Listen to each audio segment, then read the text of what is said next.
Chapter 729. A pair of long chopsticks pierced into the longan of the jitang bun and pulled it apart to reveal the delicious and tempting broth inside. Fan Xian took out a ladle and scooped out the broth and ladled it into the porcelain bowl in front of Dabao. He then picked out the meat stuffing and placed it on top of Dabao's zhaojiangmian. "Little Xian Xian, eat." Dabao lowered his head as he attacked the food. His words were unclear but unusually determined.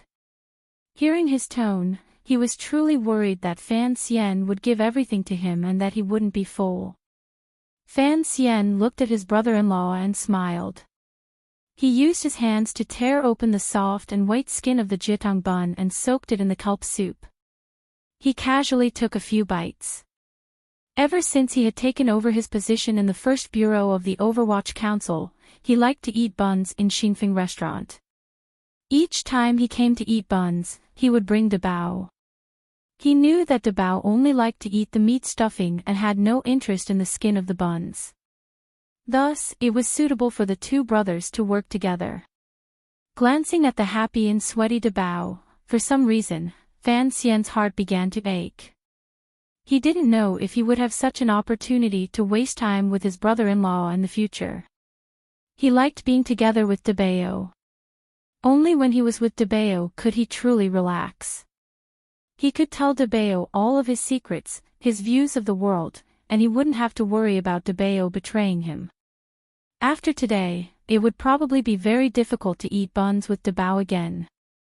It would also be very difficult to lie at the bow of the boat with Dabao and talk about how the starry sky of the Qin kingdom was so similar to the starry sky of that world.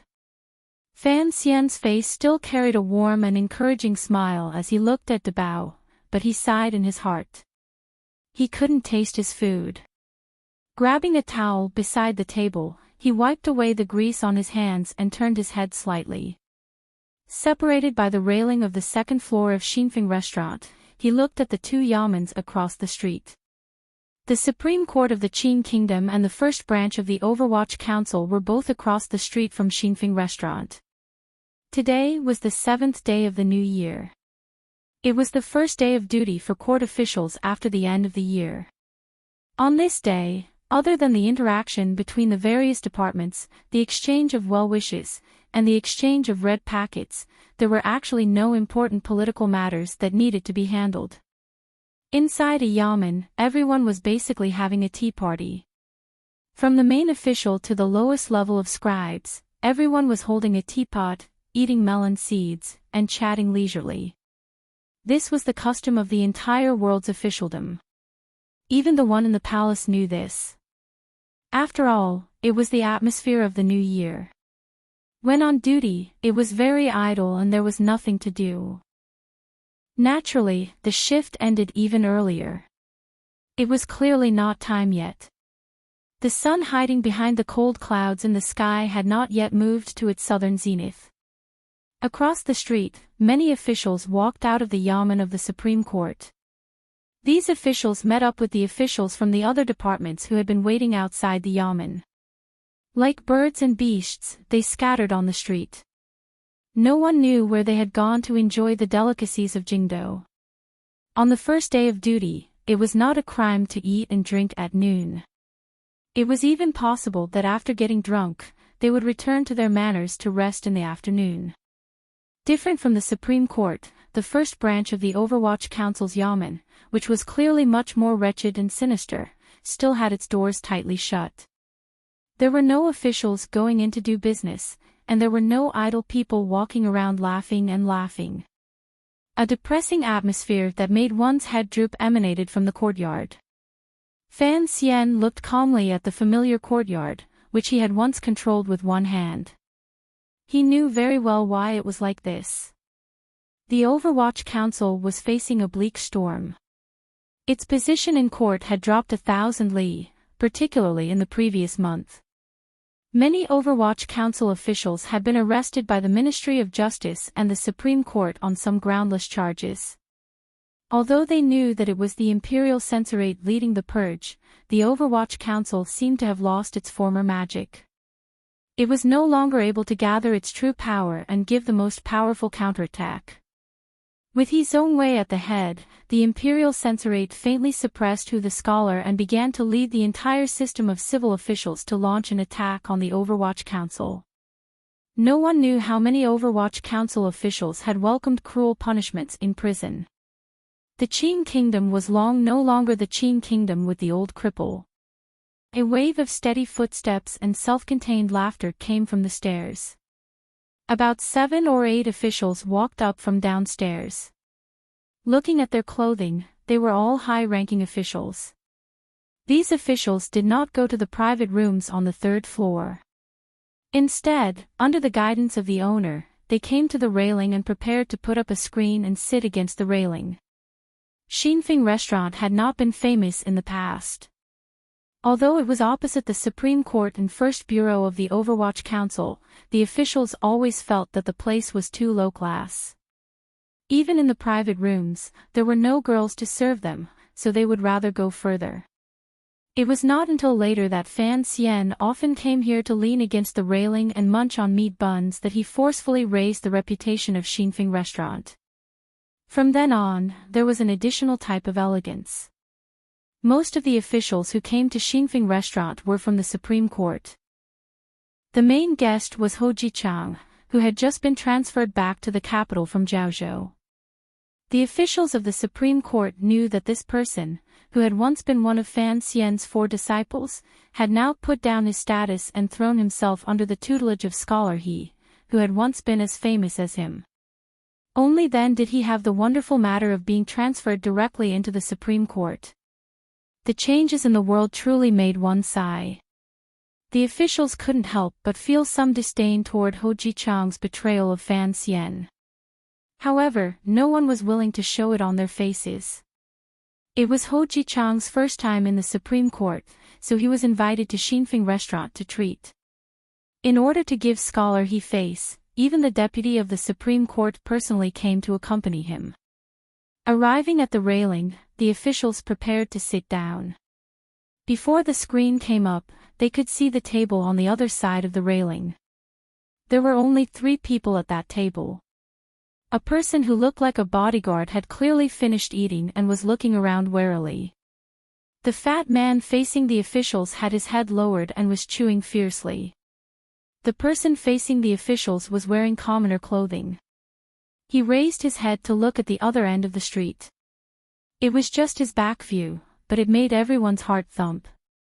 Ho Jichang's body froze. The hands that were exposed outside his official robes began to tremble uncontrollably. It was as if the cold wind outside had instantly eroded every inch of his skin.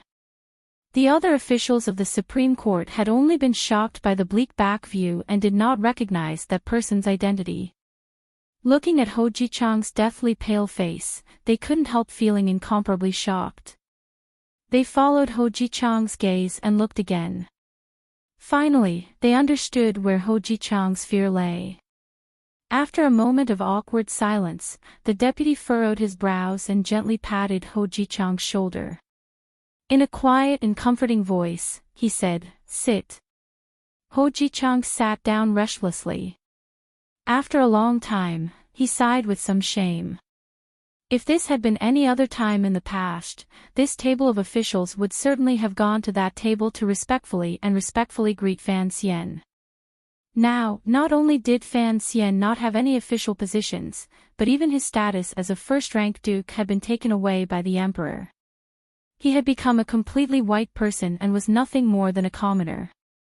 This table of officials of the Supreme Court were all He Zongwei's direct subordinates. They knew that Sir Fan Jr. was on the other side of the railing and that they were on the other side of the railing. Naturally, they could not leave. What reason was there for an official to give way to a commoner? What reason was there for the He faction, currently in the limelight, to give way to a drowning dog? Seeing Fan Xian's ruined appearance, although these officials were not stupid enough to mock him, presumably, they felt a secret joy in the bottom of their hearts. These few days, the Supreme Court had been investigating the Overwatch Council's old cases and were in the limelight. Thinking of how this was a prosperous and important place in Jingdo and how the emperor had a death grip on Sir Fan Jr., as long as they did not actively provoke him, presumably, Fan Xian would not eat too much and come to ask for humiliation. For some reason, the screen had not been brought, but the food and wine had arrived first. Although the officials of the Supreme Court were not happy, they could not make a fuss in such a situation. Losing face was a small matter. If they actually had any interaction with the three silent people at the other table, it was not something these officials wanted to see. Today, we welcome Sir Ho into the temple. From now on, Sir Ho will be our colleague. The deputy of the Supreme Court smiled and raised the wine cup in his hand. Ho Ji-chang forced a smile and also raised his wine cup. However, he was truly flustered in his heart because he understood Fan Xian, his teacher, who was even younger than him. He had suddenly appeared opposite the Supreme Court and in Xinfeng restaurant. Did he really just like the buns in this restaurant? Thinking of this, his hand began to tremble again. Out of the corner of his eye, he unconsciously glanced at the three silent people on the other side of the railing. He knew who the fat man facing him was. It was Princess Chen's biological brother, De Bao, who was born stupid. He prayed silently that since Sir Fan Jr. had brought him here, he hoped he was not here to make trouble. The deputy of the Supreme Court sensed his strangeness and furrowed his brows unhappily. Ever since the previous deputy had been implicated in the old Qin family's rebellion in Jingdo, his position had been smooth sailing. Now, even the Overwatch Council had to look at his face. He truly did not feel that he had anything to be afraid of. Everyone knew Sir Fan Jr. was powerful, but could he be so unreasonable as to come and curse loudly? The deputy of the Supreme Court was clearly not satisfied with Ho Ji-chang's behavior. He glanced at the fat man sitting across from Fan Xian and guessed his identity. The corners of his lips twitched slightly and released a glimmer of a disdainful smile. The ridicule in his eyes was full of. Fan Xian liked to hang out with his silly uncle. This was something everyone in Jingdo knew, but it was also something the officials looked down on. Although this deputy did not dare to say anything to that side in mockery, the expression on his face revealed everything. The second matter is to welcome Sir Gua, who has finally returned from Jiangnan and has re-entered the imperial censor of the left. After these words were said, the banquet immediately became lively. The imperial censor of the left was a rather important position. Sir Gua smiled boastfully and raised his cup of wine in a toast. However, when his gaze landed on the other side of the railing, just like Ho Ji-chang, his expression became rather unnatural.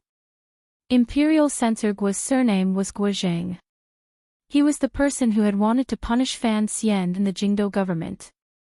Now that so many years had passed, the people of Jingdo had probably long forgotten this matter.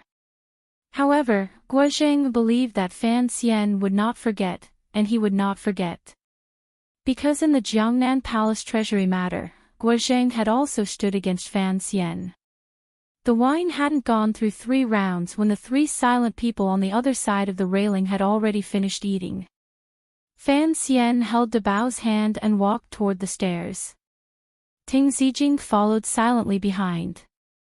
If the 3 of them wanted to go down, they had to pass the table where the officials were gathered.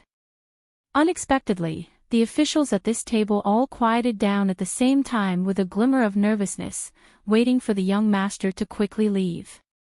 However, Fan Xian did not leave. Very naturally, he came to the side of this table and looked at the officials with a slight smile. Seeing that the situation was not right, the deputy of the Supreme Court smiled awkwardly and stood up. Raising his hands in a salute, he said, "So, it is Sir Fan Jr. Only after he said the word, did he realize that something was wrong. The other party was already a commoner. As a proper deputy of the Supreme Court, how could he say, I? The deputy stopped his mouth and steeled his heart. With a forced smile, he said, "Would you like to sit together?" Fan Xian smiled and shook his head. Ho Ji-chang had already stood up in fear. Lowering his head, he bowed toward Fan Xian. Cold sweat soaked through his back, but Fan Xian did not even glance at him. It was as if he did not exist. It was this kind of disregard that made everyone at the table feel a glimmer of coldness. Fan Xian did not look at Ho Ji-chang. He looked at the new imperial censor of the left beside him, Guozheng. In a quiet voice, he said, 3 years ago, I was very curious. I exiled you to Jiangnan, making you uneasy day and night. Later, when the Jingdo rebellion occurred, you were clearly a Xinyang person, so why did the emperor not issue an edict to punish you? Later, I understood.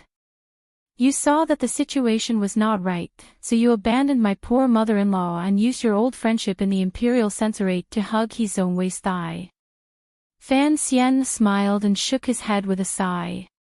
He Zongwei, that bastard, is a servant of 3 surnames. Naturally, you, a fence-sitter, learned everything from him. Presently, He Zongwei was an important figure in court. With Fan Xian's cutting words, all of the officials at the table could not sit still. Abruptly, they stood up and prepared to scold him.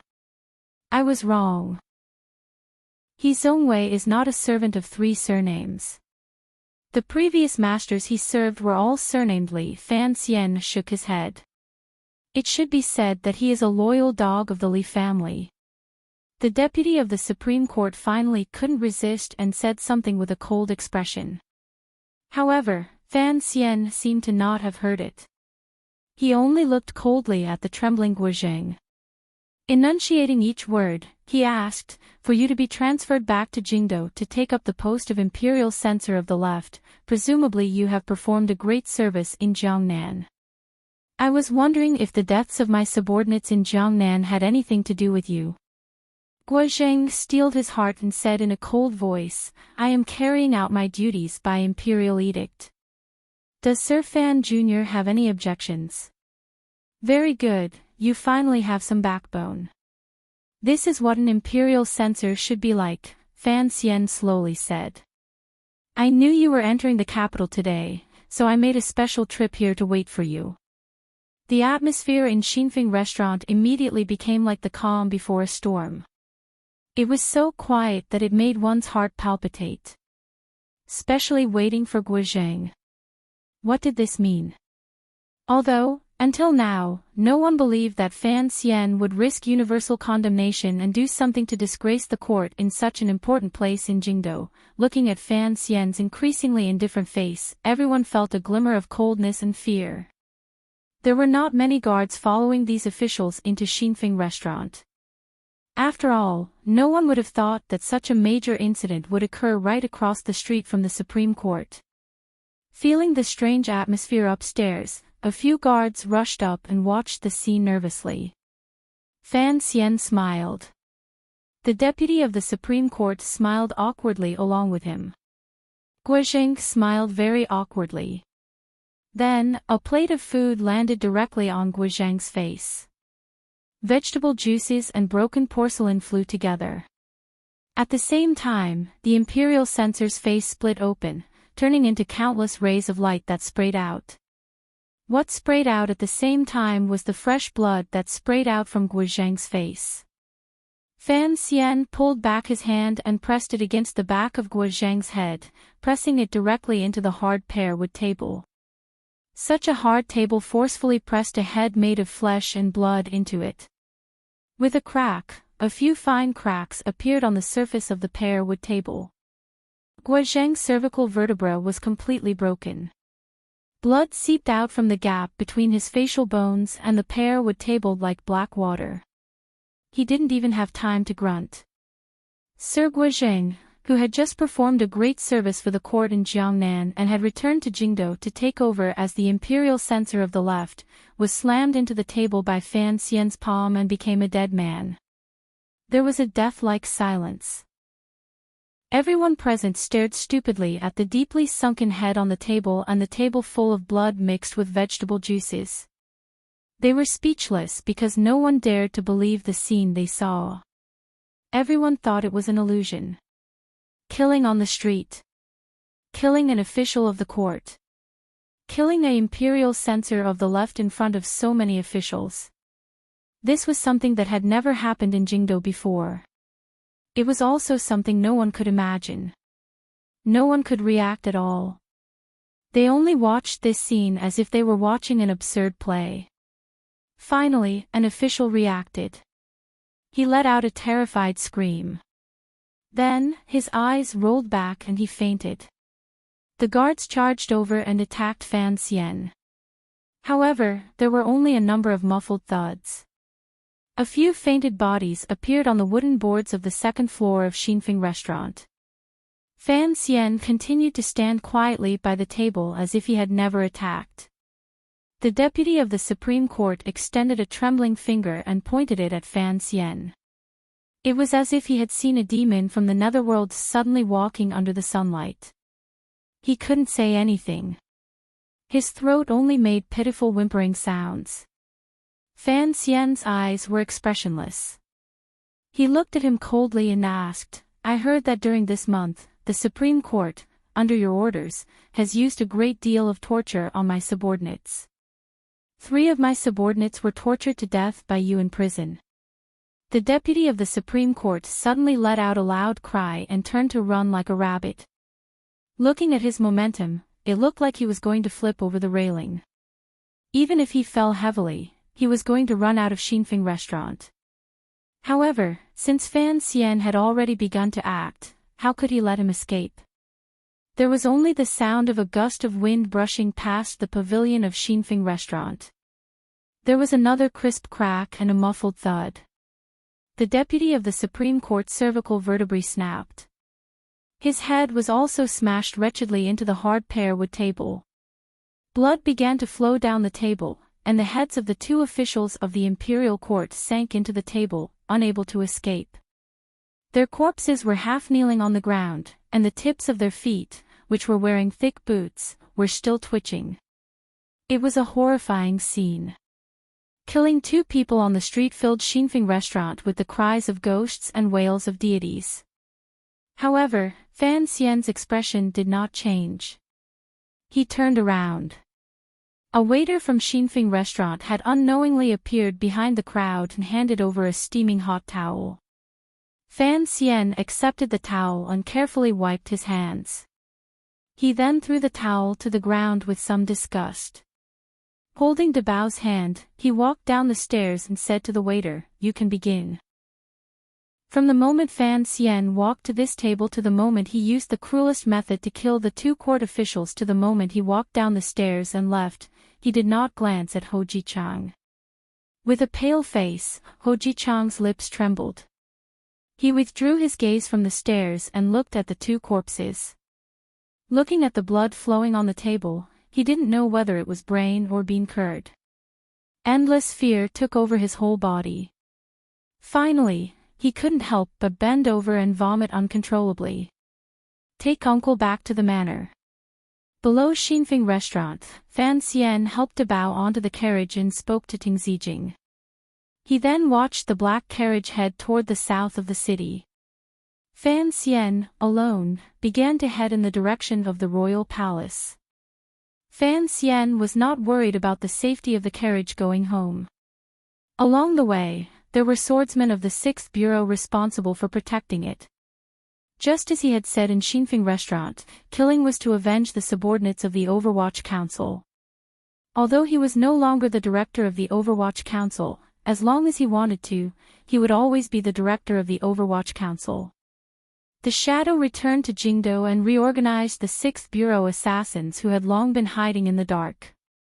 The arrival of Haitang, particularly 13th Wang, made it impossible for the royal palace to stop Fan Xian from reconnecting with the people loyal to him in the 8 bureaus of the Overwatch Council. The Overwatch Council was already in a state of turmoil. Today could be considered the sinister council's last moment of glory. In the morning, Fan Xian, in the name of the director of the Overwatch Council, gave one last order to the spies and assassins the Overwatch Council had set up in various places. He didn't know how many secret agents and officials would follow him. Fan Xian believed that the men under his command would not disappoint him. The cold winter wind blew through the streets of Jingdou. There was still some time before he had to enter the palace. Fan Xian walked alone along the streets toward the royal palace in the distance. Along the way, he looked at the Jingdou streets and greedily breathed in the air. It was as if he wanted to engrave all of this into his memory. Even if he died, he wouldn't forget it. Not long after Fan Xian left Xingfeng Restaurant, the first bureau of the Overwatch Council, which had its doors closed the entire time, suddenly came out. 100 black-robed Overwatch Council officials surged murderously into their old neighbor and now their most despicable new enemy, the Supreme Court. It had to be said that the seventh day Fan Xian had chosen was indeed the best time. It was not yet noon, but the officials of the Supreme Court had long gone to enjoy themselves with the officials of the other departments. The Supreme Court's Yamen had no power to resist in front of these wolf-like Overwatch Council officials. This coincidentally matched Fan Xian's hopes that there wouldn't be too many Qing officials who would bleed because of this turmoil. The court officials who were going to die had their reasons for dying. They were all targets that Fan Xian had carefully chosen. The first bureau had entered the Supreme Court to rescue their colleagues who had been sent to prison by the court. Fan Xian walked through Chang Street and turned Sheh Street. He bought a skewer of candied haws from a vendor and ate it with relish. Carelessly, he tossed a golden leaf. He couldn't be bothered to ask for change. He was very grateful to Jingdou's candied haws. Back then, it was because of the candied haws in that child's hands that he hadn't gotten lost in the Qing temple. At noon, the Minister of Revenue was entertaining guests in Yishe Tavern. He had invited the Assistant Minister of the Ministry of Justice and a few good friends. As expected, they were all core figures of the He faction. The minister gently stroked his short beard. He felt slightly proud in the warm winter room. After 3 years of hard work, he had finally cleared away the shadow the previous minister Fan Jian had left in the ministry. The independent kingdom that belonged to the Fan Manor no longer existed. He had finally become the true Minister of Revenue. In order to resist the pressure from the Fan Manor, he had taken the initiative and humbly stood by Scholar He's side. He did not feel humiliated because He Zhongwei had always been a scholar of the Hall of Governmental Affairs. Furthermore, standing by Scholar He's side was like standing in front of the emperor. This was an honor. Originally, the banquet should have been held at night to appear more formal. However, the guests who had gone to the He Manor to ask around had found out.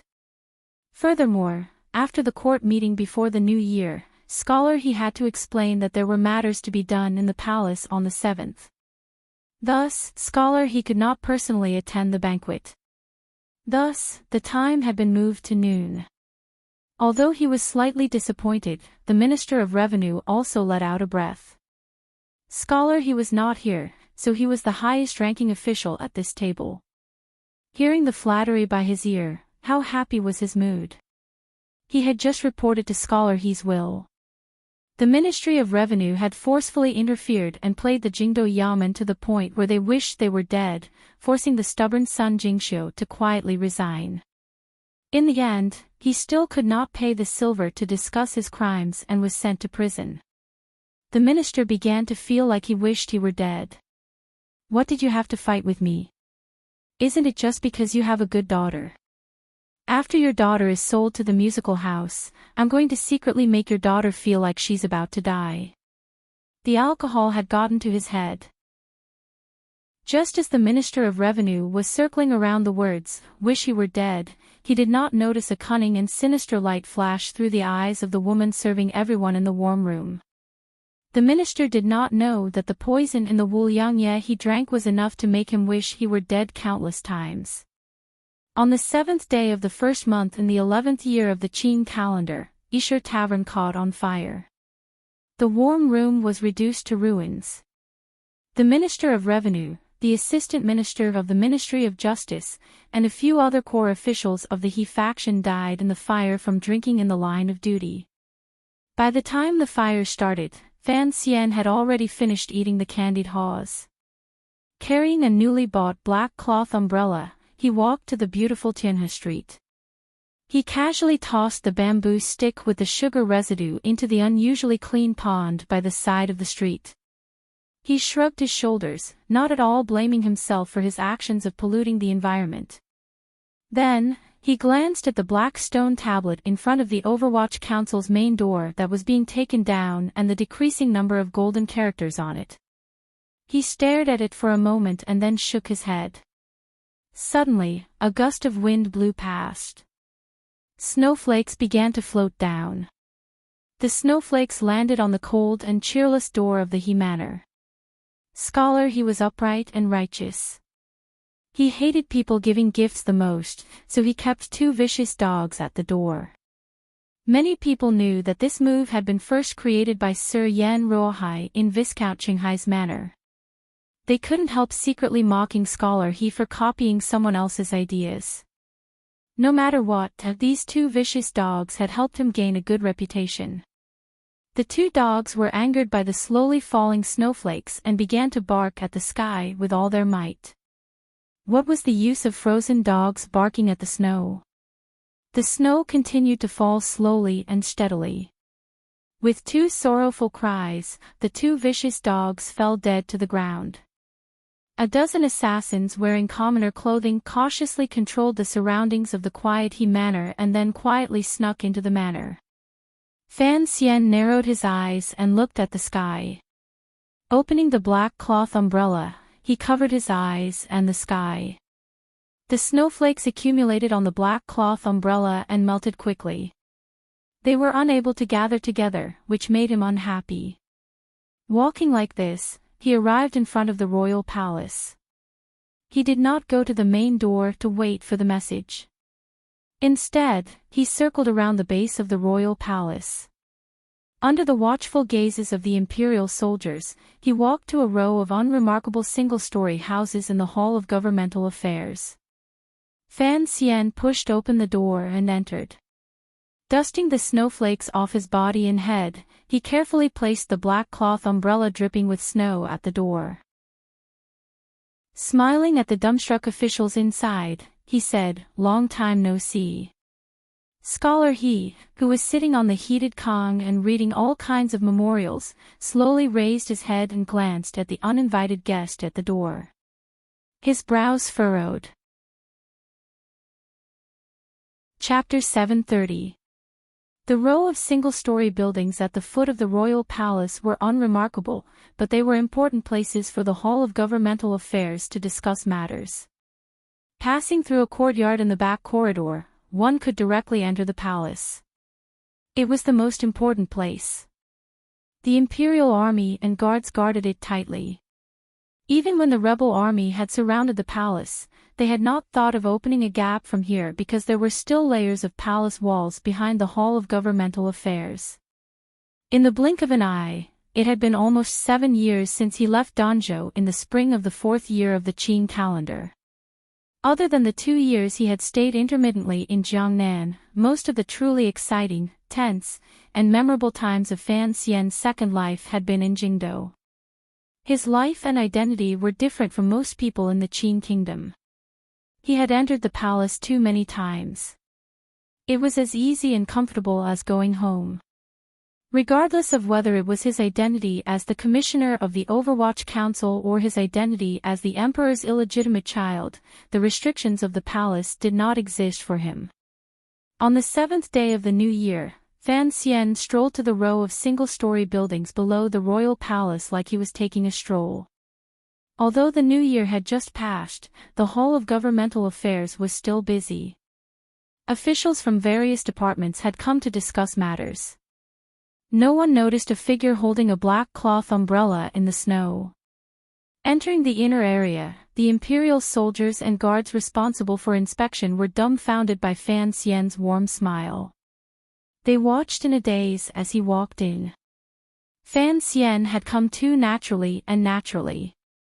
All of the imperial soldiers and guards were familiar with the fact that this young man could enter and leave the royal palace without any hindrance. For a moment, they did not react. They allowed him to pass through layers of guards and come directly to the main room of the Hall of Governmental Affairs. There were 2 heated Kong beds in the main room.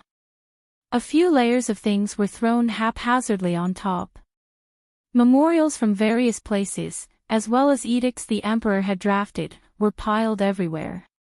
Ink and paper were piled haphazardly on the table. In the center of the Qing court, the working conditions did not look good. A few scholars and scribes were busy until Fan Xian put down the black umbrella dripping with snow water.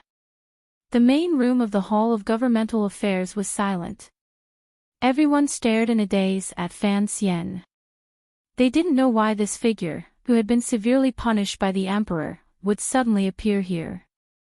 As Fan Xian walked through the streets of Jingdou, the various restaurants and yamens in Jingdou had already changed. However, the timing of the attack this time was perfect. When Fan Xian walked into the main room of the Hall of Governmental Affairs, the flames of revenge were just beginning to burn all around Jingdou. The news had not yet reached the palace. Of Fan Xian's sudden arrival, the first person to react was Scholar Pan. Scholar Pan Lin, who was closest to the door, of the bright light. This old scholar opened his slightly aged eyes and looked at Fan. He coughed and said, "Why are you here?" Ever since he was young, Fan Xian had learned Pan the scholar's handwriting. He had also earned his first silver from the newspaper Pan the scholar edited. Although he had not interacted with him twice in Jingdou, Fan Xian was always respectful to the old man. He smiled and replied, "The emperor summoned me to the palace in the afternoon. I had just arrived at the entrance to the royal palace when it suddenly began to snow. I thought it would be pointless to stand in the snow, so I came here to see you all." With these words, only then did everyone in the room remember that the emperor had indeed sent an edict to summon Fan Xian into the palace. Relaxing, they each smiled warmly and went forward to greet him. The officials of the Hall of Governmental Affairs were different from the officials of the yamens below them. What they paid the most attention to was being in the same light as the dust. They were powerful but not angry, particularly as they were the officials closest to the emperor. They knew Fan Xian's true position in court, so no one dared to slight him. He Zhongwei was the last to stand and walk over. There was a glimmer of self-control in his calm expression. The moment he appeared, the entire room of the Hall of Governmental Affairs immediately fell silent. Even Scholar Pan Lin coughed and left with his back bent.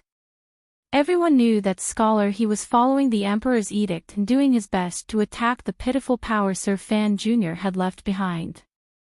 Everyone also knew that during these years, Sir Fan Jr. and Scholar he had never interacted harmoniously, not even once. The situation had changed a long time ago. Scholar he was so popular that it was almost purple. His position in the Hall of Governmental Affairs was faintly higher than Scholar whose.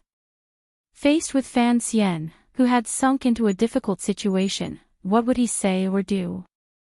Long time no see. He Zhongwei looked at Fan Xian warmly. "It's not time yet. Sit down and drink a cup of hot tea to warm your body. Otherwise, you'll have to stand for half a day in the royal study." These words were spoken warmly, sincerely, and lightly. It moved one's expression. The concern that came from the depths of his words was something that anyone could hear. He Zhongwei's behavior gave one the feeling that there had never been any problems between these two most famous young nobles in the Qing court. Truly intelligent people would have heard other meanings. This was the leniency of a victor toward a loser. This was a concern from a higher position. The corners of Fan Xian's mouth twitched slightly in a not-quite-there smile. He then slowly raised his head and looked at the dark-skinned scholar in front of him. He paused for a moment and then calmly said, "I came here today to say a few words to you." "That's right, my time hasn't come yet, but yours has." No one could understand these words. Even He Zongwei himself did not hear the sinister background tone in them. He paused slightly and furrowed his brows as he looked at Fan Xian. It was as if he wanted to say something. Unexpectedly, he heard a clamor coming from outside the Hall of Governmental Affairs. There were a few unsuppressible cries of surprise mixed in the chaotic noise. What a mess! He Zongwei's expression was slightly heavy. He looked at the official who had charged through the door and reprimanded him slightly angrily. Sir! Deputy Qing of the Supreme Court and the new imperial censor of the left, Guo Zheng, have been killed on the street. The official fearfully reported the news that had come from outside earlier. Hearing this news, it was as if the entire room exploded. Shocked cries rang out. The officials of the Hall of Governmental Affairs managed the Qing court for the emperor. When had they ever heard of such a high-ranking court official being assassinated in the street? He Zongwei's body froze. The deputy of the Supreme Court and imperial censor Guo Zheng were both his trusted aides, particularly Guo Zheng. He had always viewed the Fan faction as a great enemy and had done many things for him in Jiangnan. He had performed a great service for the emperor, which was why he had found an opportunity to move him back to Jingdou. In the end, he had just returned to Jingdou and died. A glimmer of paleness flashed across his dark face.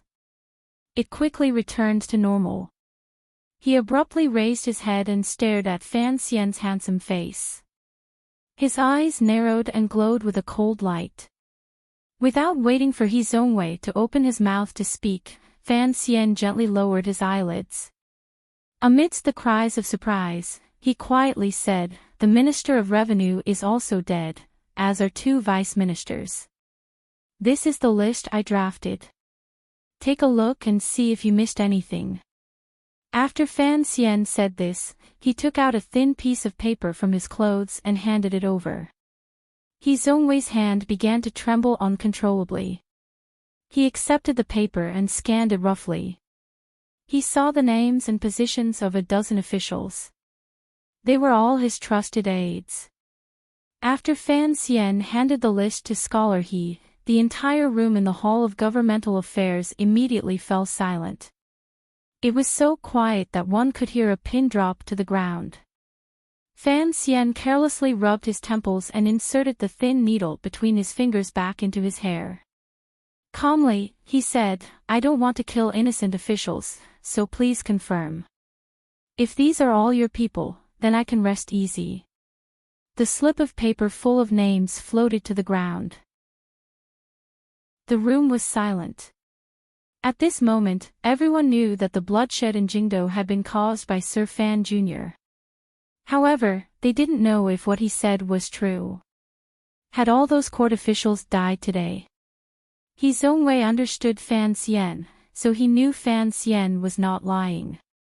Presumably, the names on the paper had already become a wisp of resentful spirit. He raised his head. His eyes burned with a venomous fire as he stared fixedly at Fan Xian. He didn't know why Fan Xian was doing this. Did he not know that doing this was a road to death? In this moment, He Zongwei felt a faint sense of pride. He had actually forced Fan Xian to this path of life and death. Why? Someone capture this murderer. Everyone thought that He Zongwei was going to angrily denounce Fan Xian's inhuman evil actions in front of the officials. No one had expected that halfway through his words, He Zongwei would yell out loudly. Using the fastest speed, he hid behind the officials. It was still He Zongwei who understood Fan Xian the best. Since Fan Xian had already disregarded life and death and had gone on a killing spree in Jingdou, he had the thought of fighting to the death. Seeing that Fan Xian had come to the Hall of Governmental Affairs to put down his umbrella before entering the palace, it was not just to use these dead people's names to mock and attack him. He wanted to kill him. Until now, no one believed that Fan Xian would dare to explode and kill people at the foot of the royal palace, in the solemn location of the center of the Qing kingdom. However, He Zongwei believed it. He knew that the vicious young noble in front of him would dare to do anything once he went crazy. Thus, he did not care about the dignity of an official. As he cried out in terror for the imperial soldiers to protect him, he ran for his life toward the back of the officials. Fan Xian did not chase after him. He only watched his actions with a pitying and mocking gaze. He looked at the pale face behind everyone. After all, this was the hall of governmental affairs in front of the royal palace. Long before He Zhongwei's cry, there were already imperial soldiers and internal guards who had noticed the commotion. Once they realized that something was wrong, a dozen guards and 3 imperial army generals had already charged into the large room of the Hall of Governmental Affairs. Pulling out the knives at their waists, they cautiously surrounded Fan Xian. No matter how powerful Fan Xian was, he would not be able to kill his way out of the encirclement of these internal court guards in an instant. Seeing this scene, everyone felt a bit more at ease. Behind the crowd, He Zhongwei's expression also looked slightly better. The paleness was gone. On the contrary, there were 2 threads of red. In a stern voice, he yelled, "Quickly, capture this murderer." A person's name was like a tree's shadow. Just how many people's wronged souls are on your official robes? You know, and I know. Today, I am killing you and your He faction officials to carry out justice on behalf of heaven and to help the emperor cleanse the emperor's side. Fan Xian said words that even he didn't believe. He looked mockingly at He Zhongwei's pale face, bullying him for not being able to say a word. I don't understand why you would do anything to climb up and step on the corpses of my subordinates to climb up. Later, I finally understood. It is not because of the natural enmity between the Imperial Censorate and the Overwatch Council. It is also not because I am unwilling to marry my sister to you. Furthermore, it is not because the Emperor has any instructions for you. Fan Xian sighed with pity. All of this is because you are jealous of me.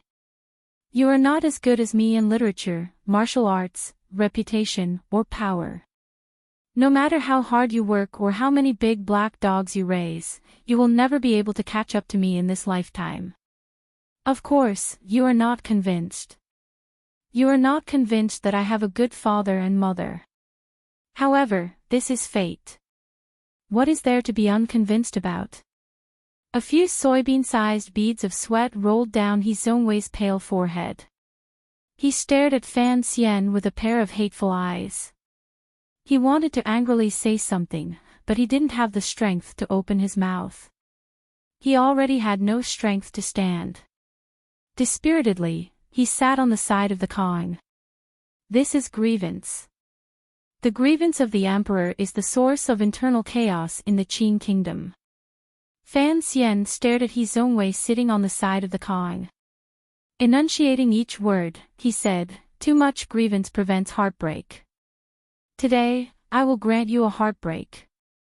Every word and sentence was like a small knife stabbing into He Zhongwei's ears. Even if he didn't want to hear it, he had no choice. He knew that the officials of his He faction had all died today. Furthermore, Fan Xian had to have a backup plan in secret. However, he didn't know why Fan Xian would say so many useless things in front of so many officials. The officials had died. As long as he was alive, he would still have the Emperor's favor. In the future, he would be able to nurture his own power again. But why was it that after those small knives entered his ears, they began to move randomly around his abdomen? Why was it that those knives were cutting his intestines and making him wish he was dead? I will grant you a heartbreak. After these words were said, the atmosphere in the row of single-story houses at the foot of the royal palace immediately became tense. All of the officials scattered in all directions to avoid Fan Xian's storm-like attacks that might immediately appear. The imperial soldiers endlessly surged in from outside the house and formed into countless rows, blocking in front of He Zhongwei. The fully armored imperial soldiers formed a formation and squeezed the spacious hall of governmental affairs room until it was particularly cramped. They stared nervously at Fan Xian, who was alone. Just as the swords were drawn and the fight was about to break out at any moment, a mournful and urgent cry came from the courtyard of the Hall of Governmental Affairs against the royal palace walls. No! Hu the scholar, covered in snow and water, charged in from the direction of the royal palace. After hearing Fan Xian's speech at the Imperial College this morning, he knew that something big was going to happen in Jingdou. He had rushed to the royal palace at the first opportunity. However, he had been delayed for a while. He only had time to say a few words to the emperor before he heard a eunuch report that court officials had mysteriously died in various places in Jingdou. Immediately after, there was an urgent report that Fan Xian had already killed his way into the Hall of Governmental Affairs. No one dared to stop Hu the scholar. At such a tense moment, no one cared about his entrance. At most, a few officials of the Hall of Governmental Affairs saw Hu the scholar rush to Fan Xian's side. They were worried that he would be injured by Fan Xian, this madman, and cried out in worry. Hu the scholar paid no attention to these cries. He grabbed Fan Xian from behind and used his old life to drag Fan Xian back. In a loud and panicked voice, he yelled, "You're crazy." In everyone's eyes, everything that had happened today showed that Sir Fan Jr., whose talent in poetry had shocked the world, was clearly crazy. Otherwise, how could he trample on the dignity of the court and do so many heinous and treasonous things? If what had happened in Jingdou was not rebellion, what could it be? Hu the scholar knew that just the matter of those officials being assassinated in Jingdou was enough to anger the emperor and send Fan Xian to eternal damnation. However, he still held on to Fan Xian with all his might, not letting him act. Killing the scholar in the Hall of Governmental Affairs was like spilling blood in front of the palace. Not only in the Qin kingdom, but in the entire world, such a hair-raising scene had never appeared before. The scene was comical and funny, but no one laughed. It was completely silent at the foot of the palace walls. Everyone watched in fear as Hu the scholar used his old and weak body to hold on to Fan Xian with all his might. How could he drag and hold on to him? Fan Xian suddenly felt a glimmer of warmth finally grow in his icy cold heart. He smiled and lowered his head. Let go, it's already too late. Behind him, Hu the scholar's body froze. Trembling, he loosened his grip and glanced at Fan Xian with disbelief. He Zhongwei, who had been hiding behind the crowd and sitting in fear on the edge of the Kong, suddenly retched and spat out a mouthful of black blood. The blood soaked through the robes of many officials in front of him. It was black and ugly. Cries of surprise rang out in the room. A few officials quickly went forward to support He Zhongwei and began to desperately call for a royal doctor. He Zhongwei's eyes began to dim, and his hearing also began to fade. He could not clearly hear what his colleagues beside him were shouting. He could only clearly feel the pain in his abdomen. Those little knives seemed to have successfully chopped his passionate and hot-blooded intestines into pieces. He Zhongwei knew he couldn't make it. He didn't know when Fan Xian had poisoned him. He also didn't notice the small needle mark on the little finger of his right hand. He just felt dissatisfied. He clearly had hot-bloodedness toward the world and the court. He was willing to shed his blood for a clear reputation. Why was it that in the end, what he spat out was a puddle of black blood? His blurry gaze searched for Fan Xian's cold face. There was great resentment and dissatisfaction in his heart. As an official, what was wrong with working for the emperor and the court? Was it to kill some people and betray some people? For thousands of years, hadn't people in officialdom always done this?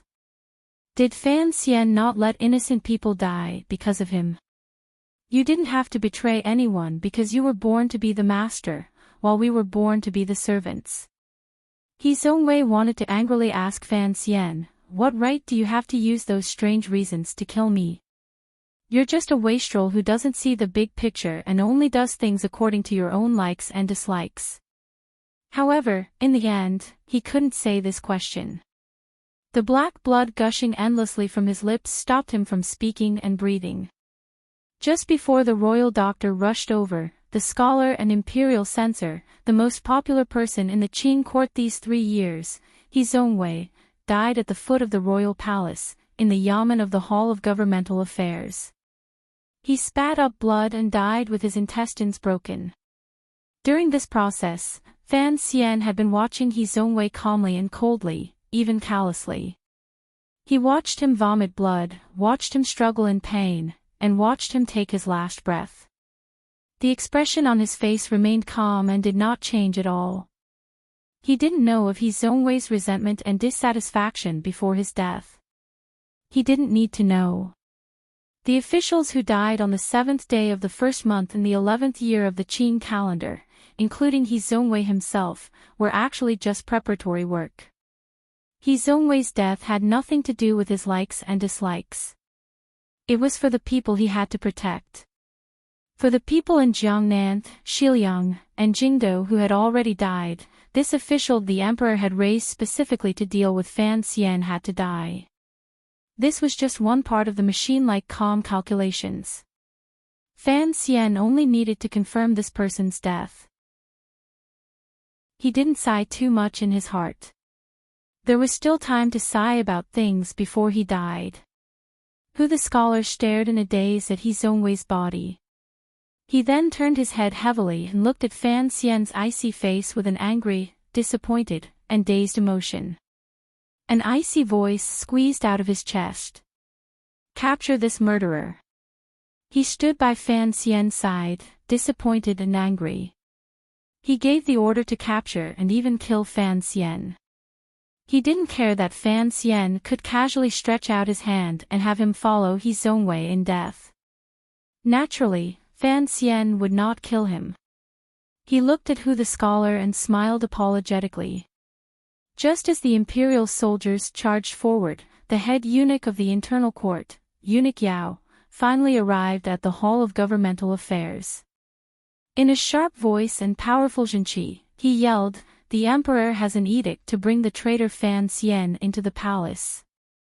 The edict had finally arrived. Without question, this was an edict determined to take his life. However, the edict was for Fan Xian to enter the palace. Everything regarding the emperor and his illegitimate child could not be seen or heard by these officials in court. There was silence in the large room. Countless gazes turned toward Fan Xian's body. Fan Xian was silent for a moment. He then looked at Eunuch Yao and asked, "Should I tie him up?" Eunuch Yao was silent and didn't say a word. Fan Xian couldn't resist sighing. If he wanted to tie him up, no one could tie him up. However, the emperor's edict could easily turn his family and friends in this world into ropes they could never struggle free of. "I left my umbrella by the door. Don't let someone steal it." After Fan Xian said this, he followed Eunuch Yao deeper into the palace. Behind him, the officials still surrounded He Zongwei's body in incomparable grief. Chapter 731. Last night, I had insomnia, unusually serious insomnia. I tossed and turned in bed for a long time, unable to fall asleep. It was not until 10:00 this morning that I went back to bed. I slept for a few hours in a daze. Even now, my mind is still muddled. For an optimist like me, insomnia is actually a rare thing. However, since May of last year, it has happened to me. Everything is the fault of Qingyu. I can't help it. I will slowly write this chapter. There is still a long way to go before the end. The winter snow landed on the stone tiles and quickly melted. It was difficult to accumulate. The snowflakes that landed on the bright yellow glazed tiles were frozen in shape by the cold wind. They looked like countless broken clouds waiting calmly in the golden light of the morning sun. Fan Xian withdrew his greedy gaze from admiring the snow. With his hands behind his back, he followed behind Eunuch Yao and quietly circled around the quiet and winding palace walls. Surrounded by the crimson blood, he walked deeper into the royal palace. Behind the two of them, a dozen guards followed carefully. Fan Xian had not been bound. The edict had already named him a traitor. The guards were worried. If Sir Fan Jr. suddenly rose in revolt in the Forbidden Palace, what power did they have to stop him? It was clear that many officials had died in Jingdou. Fan Xian had also shocked the world by publicly killing a scholar of the Hall of Governmental Affairs at the foot of the royal palace. However, he had no interest in fighting in the royal palace. Perhaps it was because he knew that there were countless aces in this seemingly quiet palace. Perhaps it was because he knew that the emperor in the royal palace was a tall mountain. Before the mountain collapsed, there was no point in making a scene in the palace. The corner of the eaves of Taiji Palace moved with the footsteps of the people on the high palace walls. Walking past a small door and a winter suite with snow, a group of silent people arrived in front of the royal study. Fan Xian waited quietly outside the study. Eunuch Yao glanced at him with a complicated expression. He went forward and said a few words in a low voice to Hongzhu, who was standing guard at the door of the royal study. His expression changed slightly. Turning back, he lowered his voice and said, "The emperor is waiting for you in the little building." Little building. Fan Xian's gaze did not land on Hongzhu's face. He did not risk asking with his gaze in front of everyone. Instead, he forced a smile and said, "Then, let's go." Eunuch Yao waved his hand and blocked the dozen internal court guards outside the round stone archway. Alone, he led Fan Xian into the rear palace. Behind the two of them, the guards could not hide the nervousness, unease, and suspicion on their faces. Hongzhu, who had been standing obediently by the door of the royal study, watched Sir Fan Jr.'s back as he walked deep into the palace. An uncontrollable sorrow suddenly surged in his eyes. He quickly lowered his head, terrified that others would see something strange. However, this lowering of his head seemed to be sending Fan Xian off. The inner palace was very quiet after the snow, and one could occasionally hear laughter coming from the depths of the palace. Fan Xian's hearing was so good that he could even hear the sound of mahjong tiles falling to the ground. He couldn't help but laugh. He thought to himself that the things that happened in the capital had not yet reached the palace. Everyone seemed to be having a good time. However, the palace had never been so lively before. He thought to himself that the beauties who had been in the palace for months and the imperial concubines were really in the prime of their youth, diluting the loneliness. Fan Xian liked it this way so that the royal palace would not always be cold and gloomy. The royal palace was as familiar to him as home. The emperor was waiting for him in the little building, so he knew the way.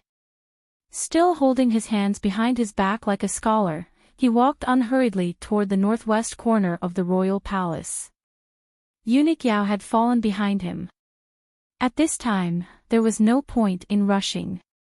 Presumably, the emperor would not be in a rush. Coincidentally, the palace was large, and the air was cold. There was snow on the winter trees, lakes, and fake mountains. It was much more beautiful than the winter scenery in the palace. Fan Xian could take a few more glances.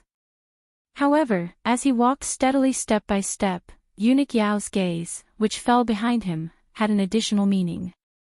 Eunuch Yao sensed that Sir Fan Jr. in front of him was adjusting his breathing. He was using the correspondence between his body and the surrounding environment to allow his realm to rise to a sensitive and abundant level. Eunuch Yao lowered his head even more. He knew why Sir Fan Jr. was slowly walking step by step and adjusting his breathing.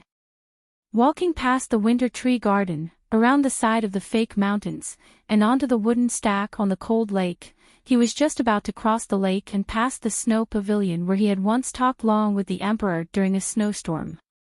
Fan Xian suddenly stopped his steps and narrowed his eyes slightly. There were people under the snow pavilion. A few eunuchs and serving girls were accompanying a noble-looking woman to admire the snow. Perhaps there was a warm stove in the pavilion, but the noble-looking woman was still wearing an expensive and warm mink coat.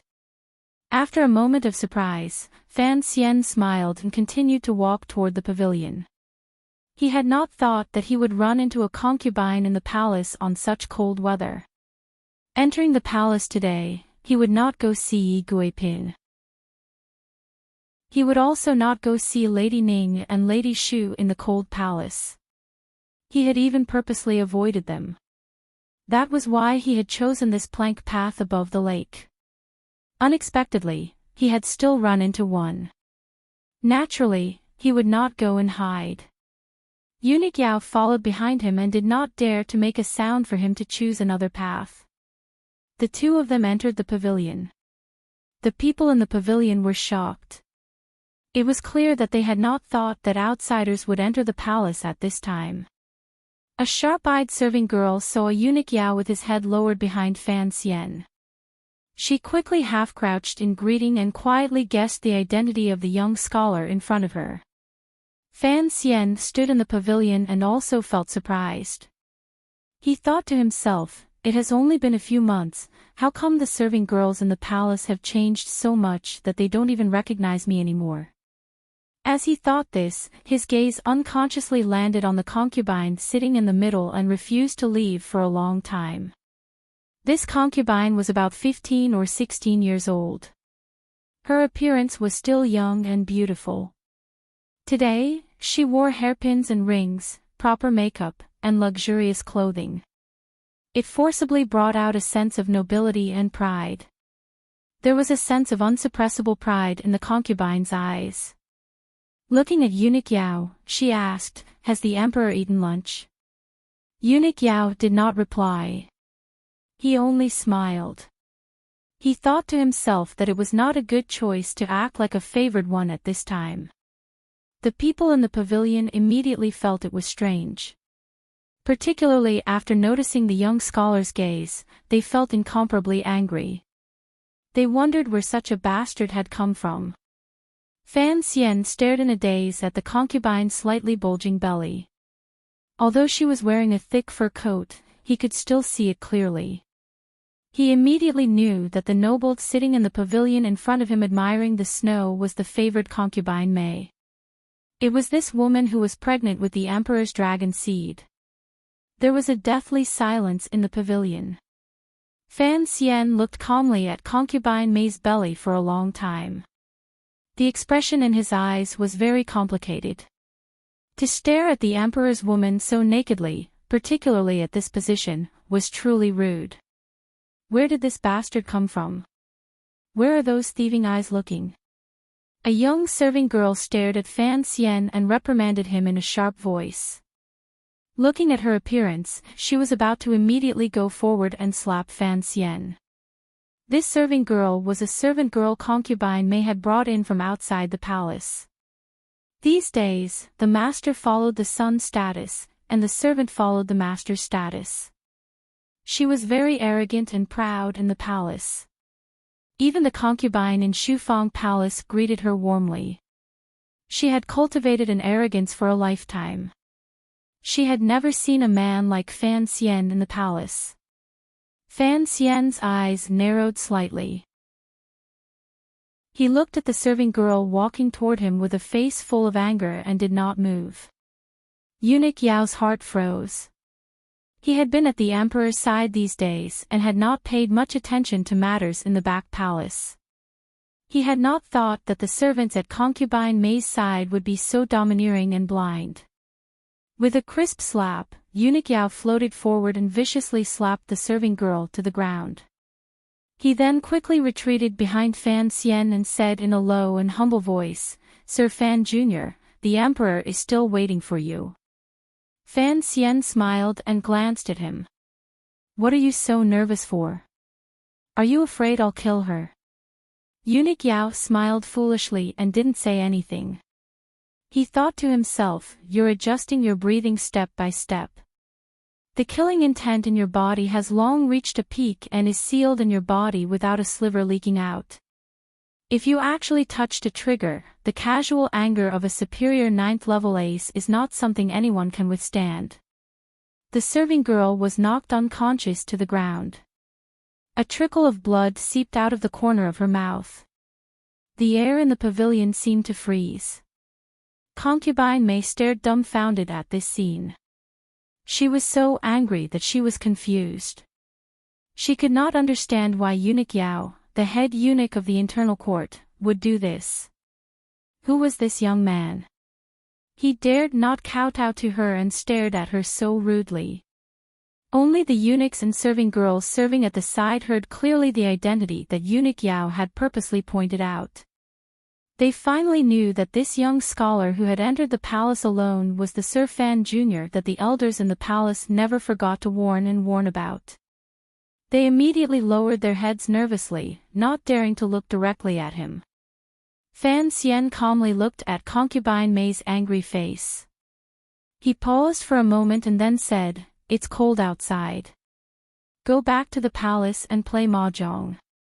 If you get sick from the cold here, it won't be good for the child in your stomach.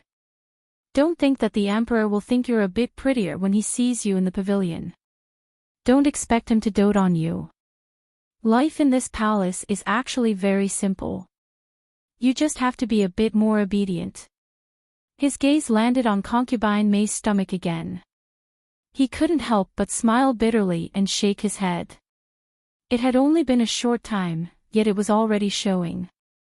It looked like the emperor was indeed powerful in all areas. However, he didn't know if the child in her stomach would be another brother or sister. "I hope you can give me a sister. I don't have one yet." Fan Xian gave Concubine May his sincere blessings. He then walked around the people under the pavilion and onto the wooden stack on the other side of the lake, heading toward the northwest corner of the royal palace.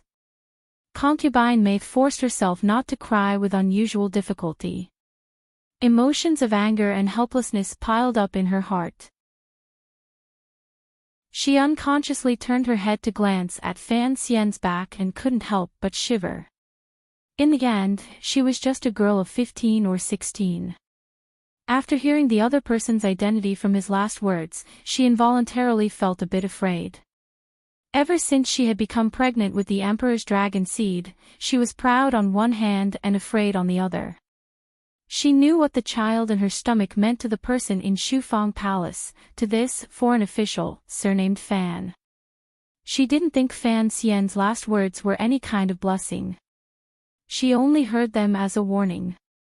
She didn't think that Fan Xian truly hoped she could give birth to a princess. After all, if she gave birth to a prince, she would probably sink into the dark strife for the rest of her life and never be able to rise again. Concubine May looked with slight fear at the figure disappearing into the snow. The fear in her eyes gradually became unwillingness and hatred. The Qing Emperor was not in the little building.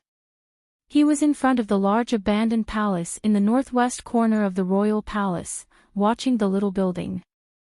There were few palace buildings here, and the winter garden was quiet. There were also fake mountains, but they had long been broken down.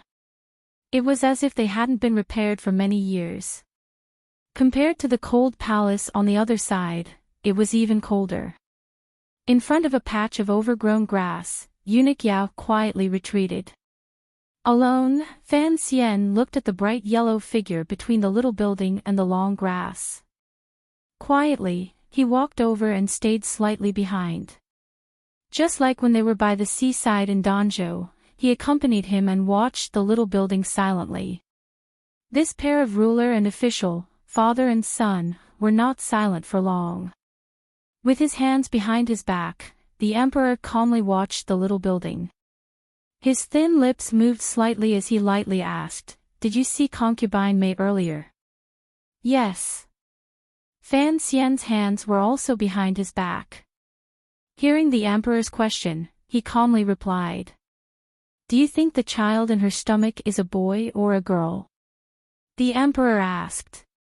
At this moment, the atmosphere was very strange. The father and son had been in a cold war for several months, and countless people had died because of the Cold War between the two of them. Yet, when they met today, there was no anger or reprimand that outsiders would expect. They were just casually chatting. It should be a princess. Oh. I always knew you were well-learned, but I didn't know you were so wishy-washy. The corners of the Emperor's lips twitched slightly as he spoke mockingly. It can't be said that I am well-learned, but I do have some understanding of medicine. Most importantly, the child in concubine May's stomach can only be a princess, Fan Xian replied respectfully. The Emperor's brows gradually furrowed. Coldly, he said, in your opinion, I cannot raise someone more successful than the third prince. No, Fan Xian replied straightforwardly. Concubine May is not as good as Yi Guipin. The Emperor was silent for a moment. He then said, these words are reasonable. However, the royal bloodline is thin. It is always good to have one more prince. If your majesty shows pity, it would be good for the Qing kingdom to have more princes in the future. Fan Xian didn't explicitly say what pity meant. Instead, he lowered his eyelids and straightforwardly said, otherwise, if there is another Qingqian or Qingzi, it would be meaningless. After these words were said, the Emperor's expression quickly darkened. Fan Xian had mentioned the crown prince and the second prince. Although he had single-handedly manipulated the tragic end of these two princes, it had to be said that the Emperor's initial training of his sons had completely taken an overly cold-blooded and wrong path. Concerning this, it would be a lie if the gradually aging Emperor did not feel a glimmer of emotion in his heart. Fan Xian stood behind the Emperor's bleak figure and calmly paid attention to each of the Emperor's minute changes. He discovered the hidden pain in the Emperor's heart and couldn't help but sigh in his heart. No one in this world was a true god. Even someone as powerful as the Emperor had gradually walked the path of a normal old man after stepping down from the throne.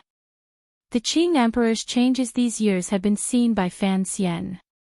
It was because he knew of this that he had the courage to come to the palace and say these words to the Emperor. These words were like knives cutting into the Emperor's heart. In the end, the Emperor was not his own way.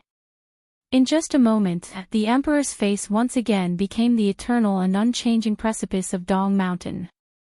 It was as warm as jade on the outside, but in reality, it was craggy and sharp, disdaining the storm.